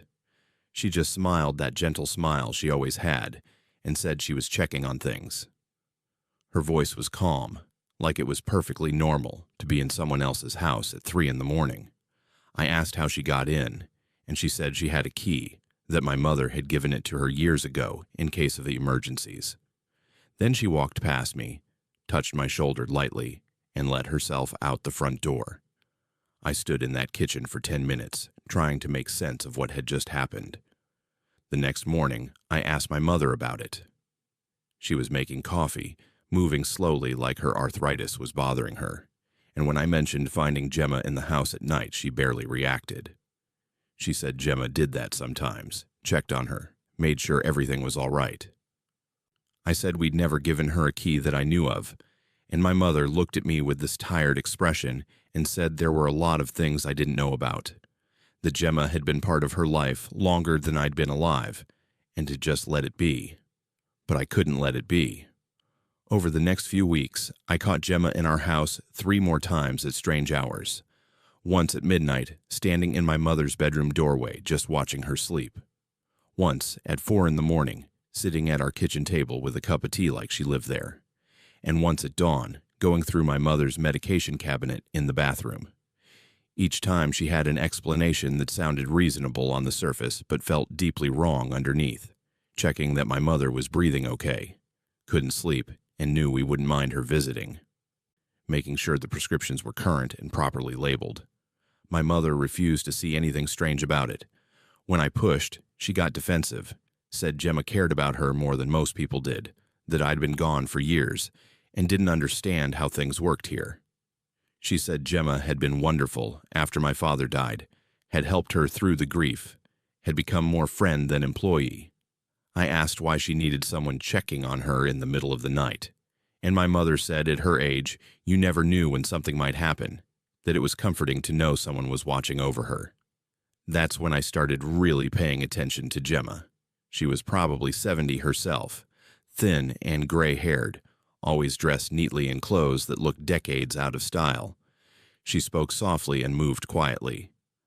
And there was something about her eyes that made me uncomfortable, the way they assessed everything with this calculating patience. She worked at the funeral home in town too, had for 40 years, cleaning and preparing the viewing rooms. My mother mentioned this like it was a point in Gemma's favor, proof of her trustworthiness and discretion. I started asking around town about her, carefully, not wanting to start gossip but needing to understand. What I learned made my skin crawl. Multiple people told me similar stories about elderly residents Gemma had taken a special interest in over the years. She'd befriend them, help them, become indispensable to their daily lives. And then, within months, they'd die. Natural causes always. Nothing suspicious, just old people reaching the end of their time. But the pattern was undeniable once you saw it. One woman at the grocery store, probably in her 60s, pulled me aside and told me her mother had been one of Gemma's projects 5 years earlier. Started with offering to help with shopping, then cleaning, then had a key and was coming and going at all hours. Her mother died 6 months later of what the doctor called heart failure, but she'd been relatively healthy before Gemma got involved. The woman said she'd tried to keep Gemma away, but her mother insisted she was being paranoid, that Gemma was just being kind. After the funeral, Gemma moved on to someone else, started the same pattern with another elderly person in town. I confronted my mother with this information, told her what people were saying, begged her to change the locks and keep Gemma out. She looked at me with something between pity and resignation and said she already knew. She said everyone in town knew what Gemma did, how she picked certain people when they reached a certain age, how those people never lasted long after. But nobody stopped her because nobody could prove anything, and maybe because on some level people accepted it as natural. Death came for everyone eventually, and Gemma was just death's assistant, preparing people for the inevitable. I couldn't believe what I was hearing. My mother, rational and educated, was accepting that this woman was essentially stalking her, grooming her for death, and she was okay with it. She said she was old and tired, that my father's death had left a hole nothing could fill, that maybe it wasn't the worst thing to have someone easing the transition when her time came. She said it was just what Gemma had been doing for decades, and fighting it seemed exhausting and pointless. I tried everything, called the police, but they said having a key wasn't illegal if it was given voluntarily, and entering with permission wasn't trespassing. Talked to a lawyer who said, without evidence of actual harm, there was no case. Tried to get my mother to move to Dallas with me, but she refused to leave her house, her town, the life she'd built. I changed the locks myself, and my mother gave Gemma the new keys within a week. It was like watching someone give up, accept defeat, welcome the predator into their home because resistance felt more difficult than surrender. The worst part was how Gemma knew I was trying to stop her, and didn't care. She'd smile at me when we crossed paths. This knowing smile that said I couldn't do anything, that my mother had made her choice, that the whole town had made their choice years ago to look the other way. She'd make comments to my mother about preparing things, about making sure affairs were in order, about how peaceful it would be when the time came. My mother would nod along like these were normal conversations. I found evidence that Gemma had been slowly stealing from my mother, too. Small things, items of sentimental value, photographs, jewelry. When I pointed this out, my mother said she'd given those things to Gemma as gifts, that she wanted her to have them. I realized Gemma had been doing this for so long, she had the process perfected. Isolate the elderly person, become indispensable, make them dependent and compliant, take what you want, and wait for nature to take its course. Whether she was actively hastening their deaths or just hovering like a vulture until they happened naturally, I couldn't prove, but I knew in my bones she was dangerous.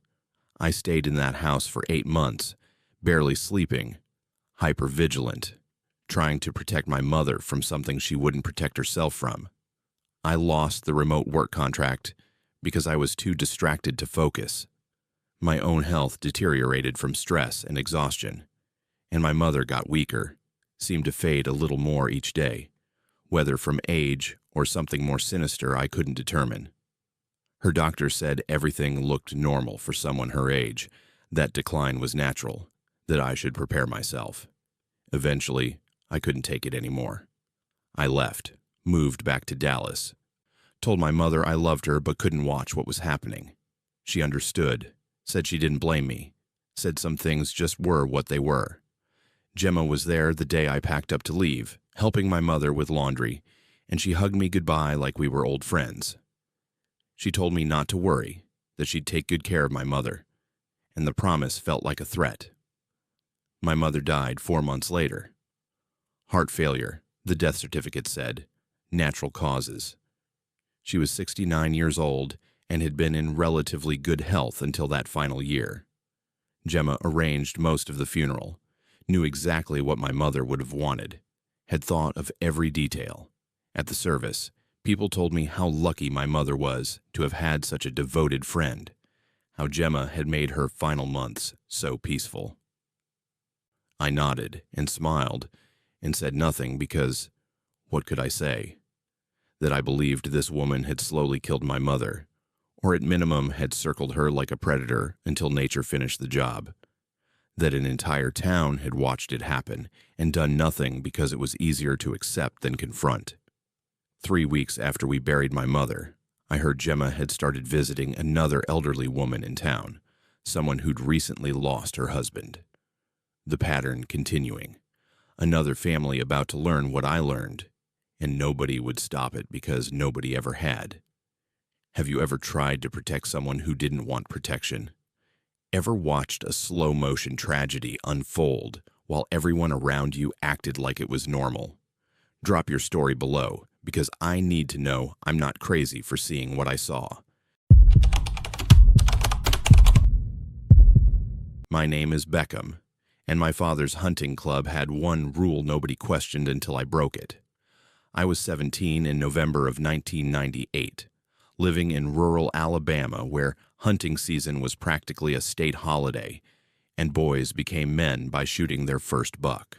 My father had been part of an exclusive hunting lease since before I was born. Him and 5 other men who'd pooled their money to rent hundreds of acres of private wilderness for deer season. They took it seriously, had rituals and traditions going back decades, talked about it year-round like it was the most important thing in their lives besides family.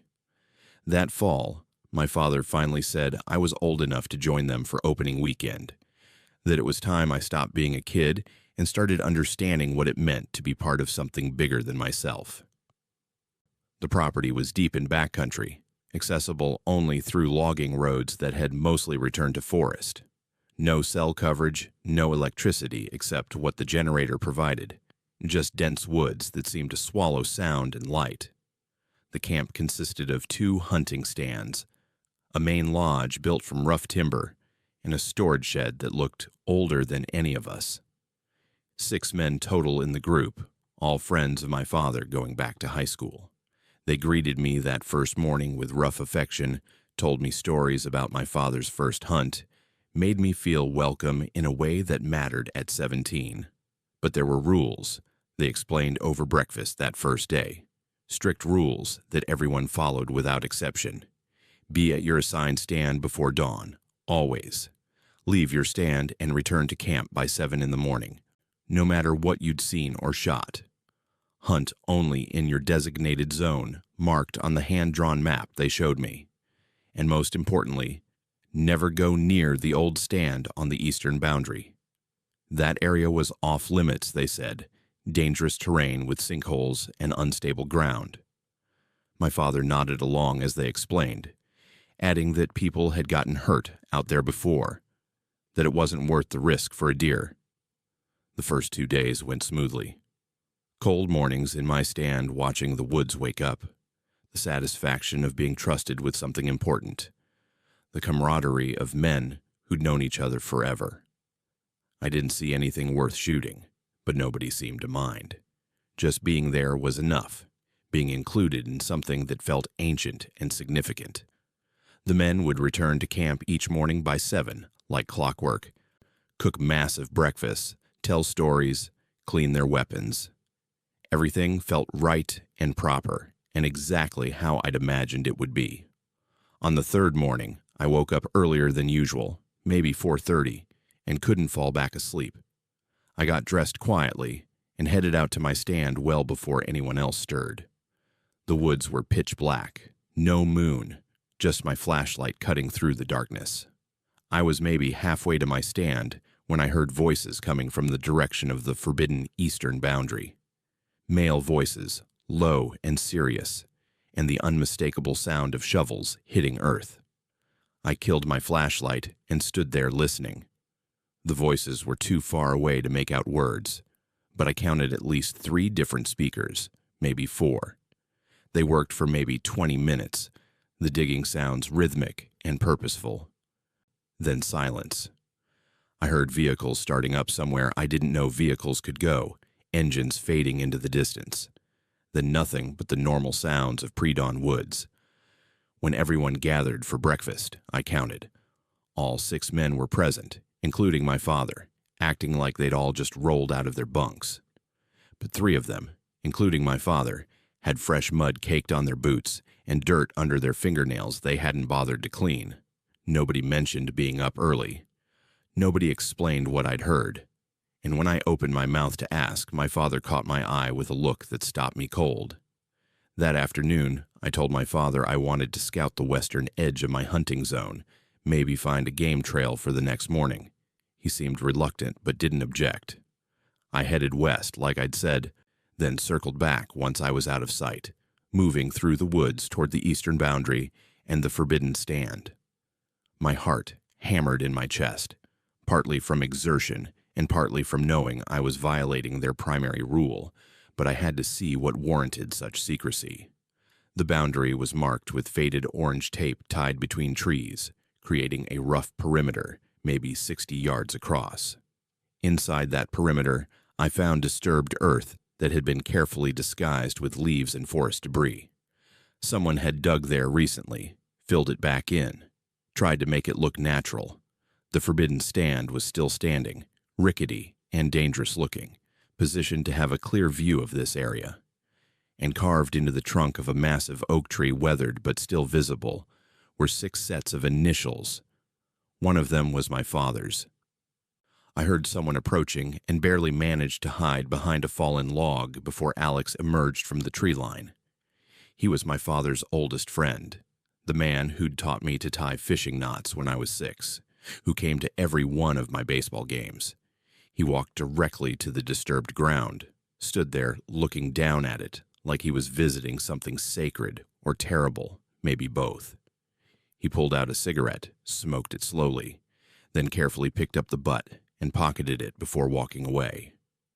The whole thing felt ceremonial, like a pilgrimage he'd made many times before. That night, the atmosphere in camp was tense. The men drank more than usual, their conversations stilted and uncomfortable. I caught fragments when they thought I wasn't listening, words like necessary and protected and so long ago. My father kept glancing at me, clearly wrestling with something, his jaw tight with stress. After everyone else had gone to bed, he asked me to take a walk with him. We hiked to a small clearing where the stars were visible through a gap in the canopy. My father stood there for a long time, hands in his pockets, staring up at the sky like he was looking for answers. Finally, he started talking. He told me that 28 years earlier, when he was 19 and stupid, something had happened on this property. He wouldn't give me details, said I was better off not knowing specifics, but there had been an incident. Someone from outside their group, someone who'd threatened one of them, or witnessed something he shouldn't have, or started a fight that escalated beyond control. The exact circumstances didn't matter anymore, he said. What mattered was that 6 young men had made a choice that night, a choice that bound them together for the rest of their lives. He said they'd protected each other for almost 3 decades, built families and careers while carrying this weight together. None of their wives knew, none of their other children, certainly not law enforcement. just the 6 of them and the woods that kept their secret. He said every man in the group had proven himself over decades, had shown he could live with terrible knowledge and never let it slip. Then he looked at me, really looked at me, and I understood what he was actually saying. By bringing me to this camp, by letting me be part of their tradition, he'd been initiating me into something I couldn't walk away from. I wasn't just learning to hunt deer. I was being offered membership in a conspiracy, acceptance into a brotherhood built on shared guilt. The woods held a body, and I was being asked to become another guardian of that secret. He didn't tell me explicitly who was buried in that restricted zone, but the implication was clear. Someone had died, whether through accident or intent, and 6 teenagers had decided to hide the body rather than face consequences. Maybe it had been self-defense, maybe a tragic mistake, maybe something darker. But they'd chosen the cover-up, chosen each other over honesty, and that choice had defined them ever since. My father said I had a decision to make. I could leave in the morning, go home, never come back, and nobody would hold it against me. I could walk away from this knowledge, pretend I'd never heard or seen anything. But if I stayed, if I continued hunting with them, I was accepting the burden. I was agreeing to silence, to complicity, to becoming another link in a chain of men who protected each other's worst moments. We walked back to camp without speaking. I lay awake in my sleeping bag all night, staring at the ceiling, thinking about my father's face in the starlight, thinking about those initials carved into a tree, a pact made before I existed, thinking about how the men I'd known my entire life, who grilled burgers at block parties and coached youth sports and seemed utterly normal, carried this darkness without it showing. The next morning, I packed my gear and told my father I wanted to go home. He nodded, squeezed my shoulder hard, said he understood and respected my choice. The drive back was silent, except for the radio playing country music neither of us really heard. At home, my mother asked if I'd enjoyed myself, if hunting was as exciting as I'd hoped. I told her it was fine, but maybe not my thing after all. She looked disappointed but didn't push. My father and I never spoke about that weekend again. He continued hunting with his group for years, until his knees got too bad for the terrain. The men still gather sometimes, all of them in their 60s now, their secret apparently intact. I see them at family barbecues and weddings, watch them laugh and reminisce, and I wonder how they bear it, how they sleep at night knowing what they did, what they buried, what they've hidden for decades. The terrible part is that my father's strategy worked. He showed me just enough to make me understand the stakes, but not enough to make me legally culpable. I suspect something awful happened, but I have no proof. No real knowledge beyond disturbed earth and carved initials. And because I love my father, because I don't want his final years destroyed by a decades-old crime coming to light, I keep quiet. I carry this half-knowledge like he knew I would, bound by love to protect men who might not deserve protection. I'm 43 now, with teenagers of my own, and that weekend haunts me constantly.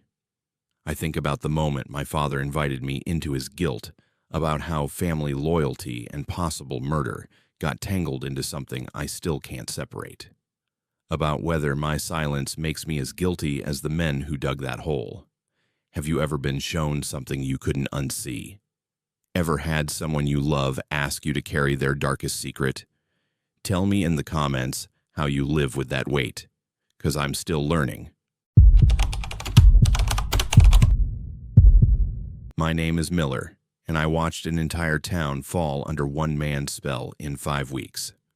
I was 13 in the summer of 1987, living in a small South Carolina town in the Low Country where the heat was so oppressive you could barely think straight and mosquitoes swarmed thick enough to breathe in. About 1,200 people lived there, maybe less, most of them struggling after the textile mill closed 2 years earlier. Jobs were scarce, money was tight, and there was this pervasive sense that better days were behind us and nothing good was coming. My father was the Baptist minister, had been for 15 years, and our family was supposed to be the moral center of the community. But that summer, my mother had just died of cancer 6 months earlier, and my father was drowning in grief so profound he could barely function. The traveling preacher arrived on a Tuesday in early August, rolling into town in a white conversion van with a trailer full of equipment for setting up a revival tent. His name was Charlie, and he had the kind of charisma that made you want to believe whatever he said before he even opened his mouth. Probably in his 40s, good-looking in a weathered way, with a voice that could shift from whisper to thunder in a single sentence. He'd gotten permission from the town council to set up his tent in the empty lot next to the shuttered textile factory. Said he felt called to bring revival to struggling communities, to remind people that God hadn't forgotten them even when everything else had fallen apart. My father went to the first service out of professional courtesy, and I went with him because I didn't have anywhere else to be.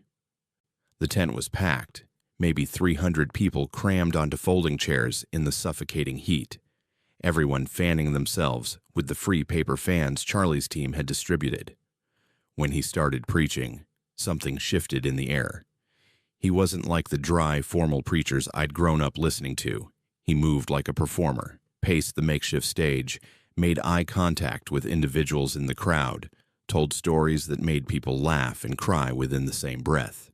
He talked about suffering and redemption, about how God tested communities to make them stronger, about how faith could transform poverty into prosperity if people would just believe hard enough.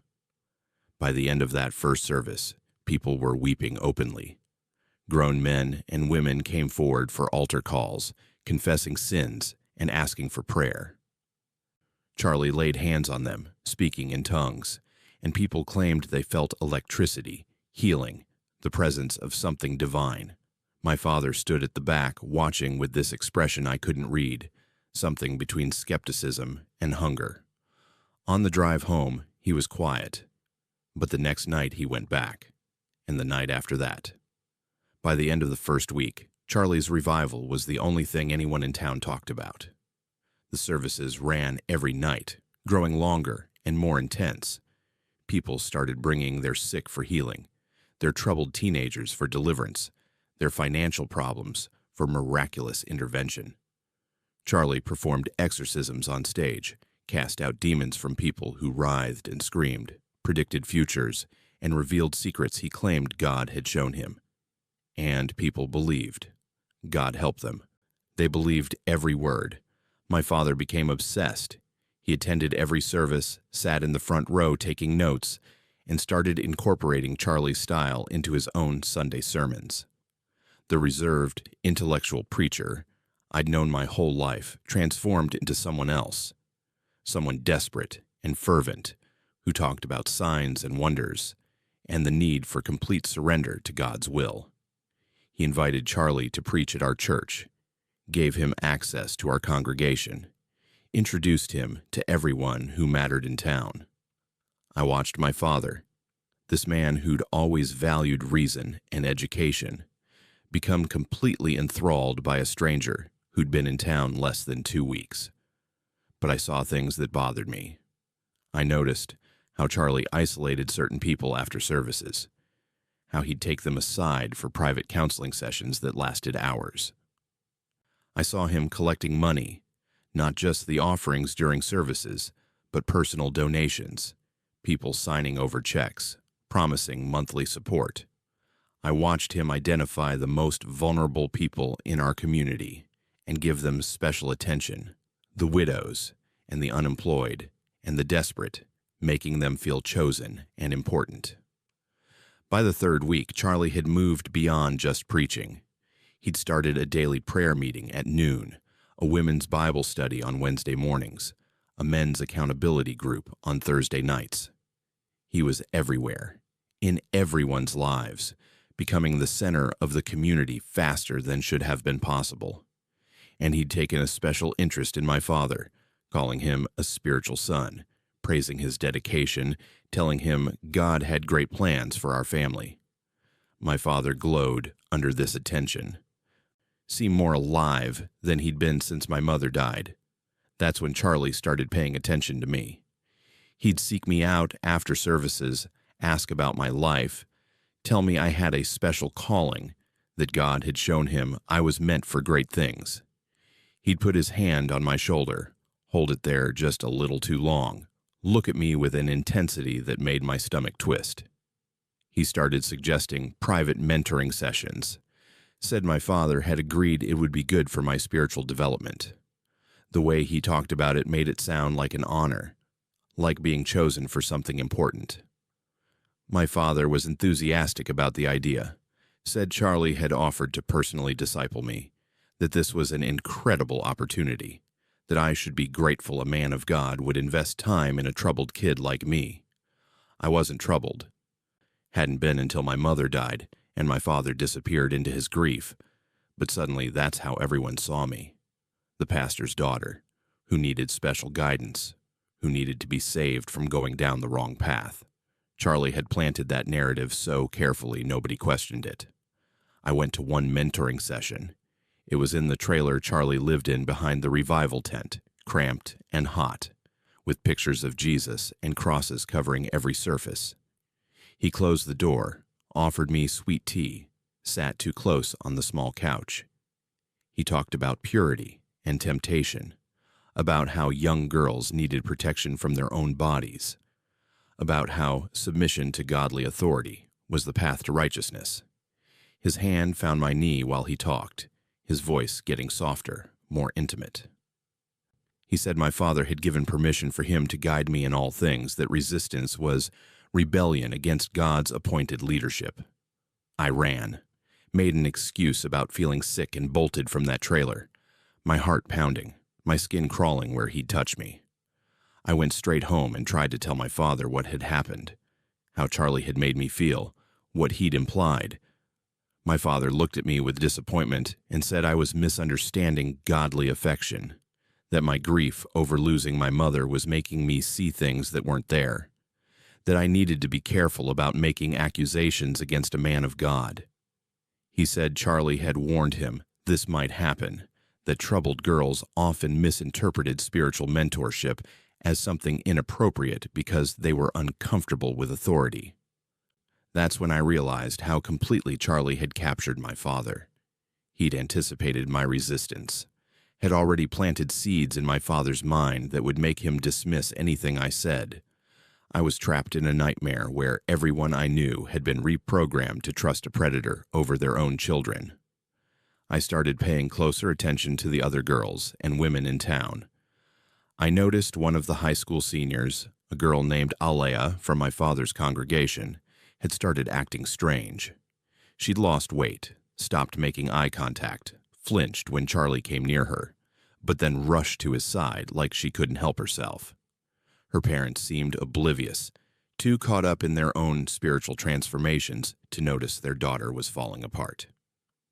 By the fourth week, Charlie had convinced several families to let their daughters come live in a house he'd rented, said it would be a discipleship home where young women could grow in faith, away from worldly influences. My father thought it was wonderful, started suggesting I should consider joining them. The idea terrified me. I'd seen enough to know that house would be a trap, that whatever Charlie was doing in his private counseling sessions would only get worse with total access and control. I did something desperate.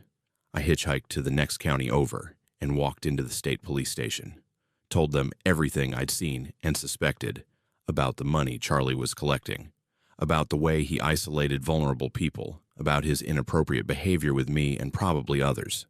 They listened, took notes, said they'd look into it. 2 days later, a state trooper and a social worker showed up in town, but Charlie had been tipped off.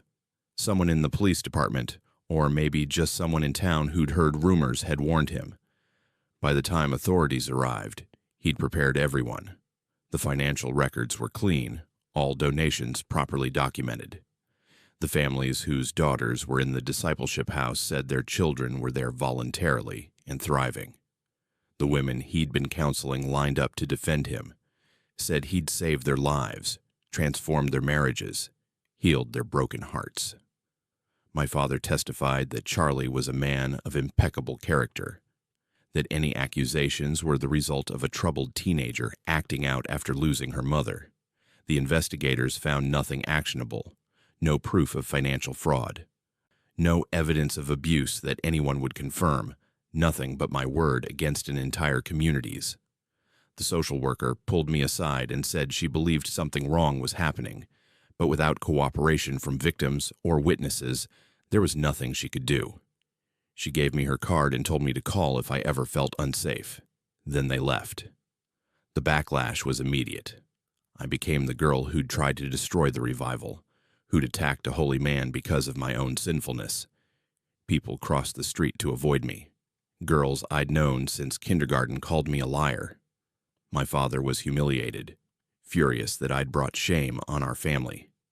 He told me I needed to publicly apologize to Charlie and the congregation, that it was the only way to make things right.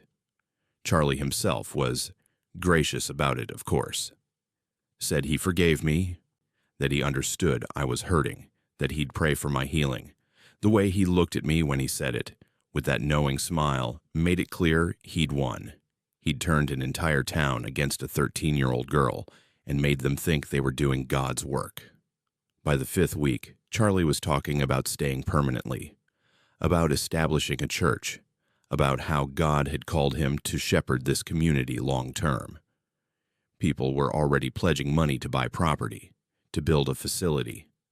My father was discussing giving up his own church to join Charlie's ministry full time. It was happening, the complete takeover of everything I'd known, and nobody could see it except me.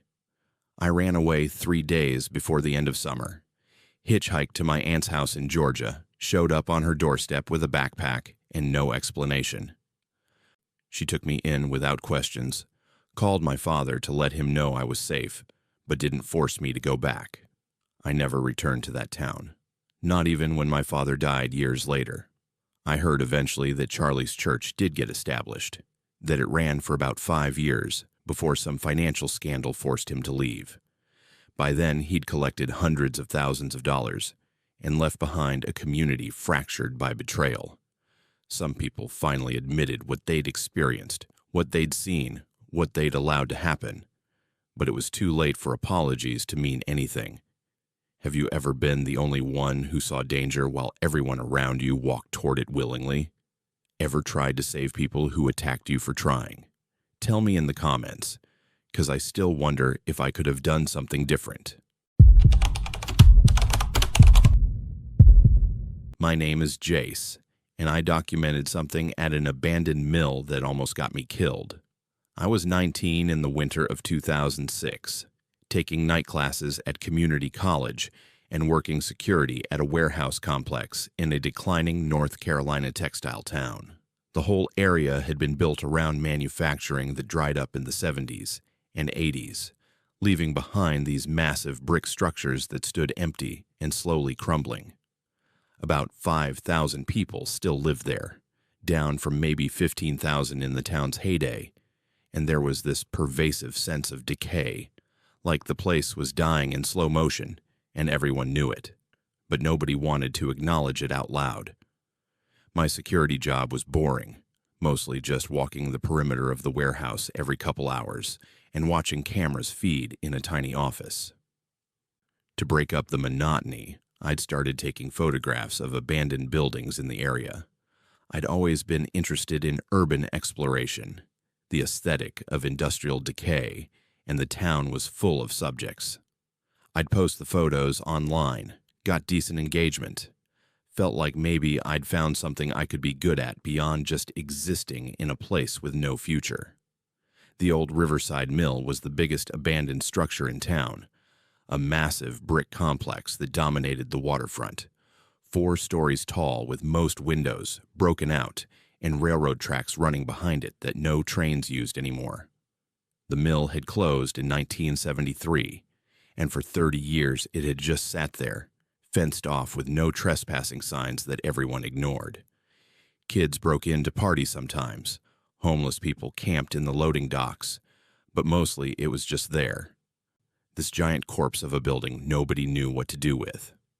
I'd photographed the exterior a dozen times, but never gone inside until that December. It was a Tuesday night, my shift ending at midnight, and I had my camera and tripod in my car. The mill was only about a mile from the warehouse, and I figured I could get some interior shots, maybe catch some interesting light through the broken windows. I parked on a side street and climbed through a gap in the fence, my breath fogging in the cold air. The inside was exactly what you'd expect from an abandoned textile mill. Concrete floors covered in debris, rusted machinery too heavy to remove, graffiti covering every surface, the smell of mold and bird droppings. I spent about an hour on the ground floor, getting shots of the light filtering through the broken windows. The way shadows fell across the industrial equipment. It was around 1 in the morning when I noticed something strange. There were fresh tire tracks on the floor, recent enough that dust hadn't settled over them. And on the far side of the building, near a loading dock, there was light coming from somewhere above. Faint, but definitely artificial. I should have left. Every instinct said to get out. That fresh tire tracks and lights in an abandoned building at 1 in the morning meant something I didn't want to encounter. But I was 19 and stupid and curious, and I'd brought my camera specifically to document things. So I climbed the concrete stairs to the second floor, moving quietly, my camera hanging around my neck. The second and third floors were dark and empty, more of the same industrial decay. But when I reached the fourth floor, I could hear voices. Multiple people, male voices, talking and laughing like they were at some kind of social gathering. The light was coming from a section of the building that looked like it had been offices once, where the windows weren't all broken, and there might be some protection from the elements. I crept closer, staying in the shadows, until I could see what was happening. There were maybe 20 men in what looked like a makeshift arena. They'd set up portable lights, cleared a space in the center of the floor, and were gathered around watching something I couldn't quite see from my angle. The men were dressed well, suits and nice coats, not the kind of people you'd expect to find in an abandoned building in the middle of the night. I recognized some of them, faces I'd seen around town. The mayor was there, the bank president, the police chief, business owners and city council members, the people who ran this dying town. I raised my camera and started shooting, using a high ISO setting to capture images without flash. The camera shutter was quiet but not silent, and I was terrified someone would hear, but the men were focused on whatever was happening in the center of their circle. Then the crowd shifted, and I saw what they were watching. Dogs. Fighting dogs, tearing each other apart while men shouted and placed bets, while blood spread across the concrete floor. I kept shooting, documenting everything I could see. The dogs, the blood, the faces of the men watching and cheering. I got clear shots of the mayor handing cash to the police chief, of business owners I recognized laughing while animals killed each other for their entertainment. My hands were shaking, partly from adrenaline and partly from the horror of what I was witnessing, but I kept pressing the shutter button. I don't know what sound gave me away. Maybe my camera made a noise I didn't notice, or maybe I kicked some debris, or maybe someone just glanced in the wrong direction at the wrong time. But suddenly someone was pointing at me and voices were shouting, and I ran. I've never moved so fast in my life. Down those concrete stairs, jumping whole sections, my camera banging against my chest, footsteps pounding behind me. I could hear them chasing me, multiple people, their voices echoing through the empty mill. I hit the ground floor and sprinted for the gap in the fence I'd come through, my lungs burning, certain any second someone would grab me, or worse. I made it through the fence into my car, hands fumbling with keys, engine starting on what felt like the longest second of my life. Tires squealing as I pulled away, headlights appearing in my rearview mirror. They followed me for maybe 2 miles before I lost them by cutting through a residential neighborhood I knew better than they did, killing my lights and parking behind a church until I was sure they'd given up. I sat there for an hour, shaking, trying to process what had happened. I had evidence, clear photographs of town leadership engaged in illegal activity, animal abuse, probably organized crime. The camera's memory card held proof that could bring down half the power structure in town. I should have felt victorious, like I'd uncovered something important. Instead, I felt terrified. I didn't go home that night. Crashed on my friend's couch, didn't explain why. The next morning, I found out my apartment had been broken into. Not robbed, just searched. Everything pulled apart, drawers emptied, mattress flipped. They were looking for the camera, the evidence, anything I might have taken from the mill. But I had it with me, the memory card in my pocket. I tried to do the right thing. Went to the county sheriff's office in the next county over, showed them the photos. They looked at them, looked at me, and said they'd need to verify the images weren't doctored, that I'd need to make a formal statement. They took copies and told me to go home, that someone would be in touch. I should have known that was wrong, should have insisted on immediate action, but I was 19 and didn't understand how these things worked. 2 days later, I was jumped outside my community college, 3 men in ski masks, in broad daylight, in the parking lot. They beat me badly enough that I spent a week in the hospital with a broken jaw, cracked ribs, and a concussion. The police called it a random mugging, even though nothing was taken. The officers who took my report were polite and sympathetic, and did absolutely nothing. While I was in the hospital, my camera was stolen from my car. The memory card I'd kept on me was still safe, but the camera itself was gone, along with any metadata that might prove when and where the photos were taken. When I got out, I found out the county investigation had been dropped. Insufficient evidence, they said. The photos could have been from anywhere, manipulated digitally. There was no way to prove they showed what I claimed they showed. Worse, I'd become toxic. Nobody would hire me. My landlord found reasons to evict me. The community college suddenly had issues with my enrollment. People I'd known my whole life crossed the street to avoid me. The message was clear. I could stay in town as a pariah with no future, or I could leave and never speak about what I'd seen. But the final blow came a week after I got out of the hospital. I was walking to the convenience store when a car pulled up next to me. The window rolled down, and the police chief was driving. He didn't threaten me explicitly, didn't need to. He just said that sometimes people who pushed too hard ended up in accidents, especially young people who drank or used drugs. He said the county jail had recently processed someone fitting my description on a drug possession charge, that the paperwork was already filed and just needed a signature to become official. He said he hoped I'd make smart choices about my future. I understood. They'd manufactured a criminal charge they could activate any time they wanted. If I kept pushing, I'd be arrested, probably convicted with planted evidence, and whatever I said after that would be dismissed as the ravings of a junkie trying to avoid consequences. They'd thought it through, had contingency plans, had enough control over local systems to make me disappear into the criminal justice system whenever they chose. I left town 2 days later with everything I could fit in my car. Moved 3 states away, changed my phone number, tried to start over.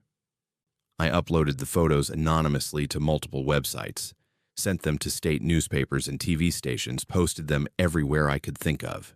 A few places ran stories about allegations of dogfighting in small-town North Carolina, but without corroboration or a willing witness. Nothing came of it. The men in those photos kept their positions, kept their reputations, kept running that dying town into the ground. Years later, I read that a homeless man had been arrested for breaking into the Riverside Mill and running an illegal dog-fighting operation there.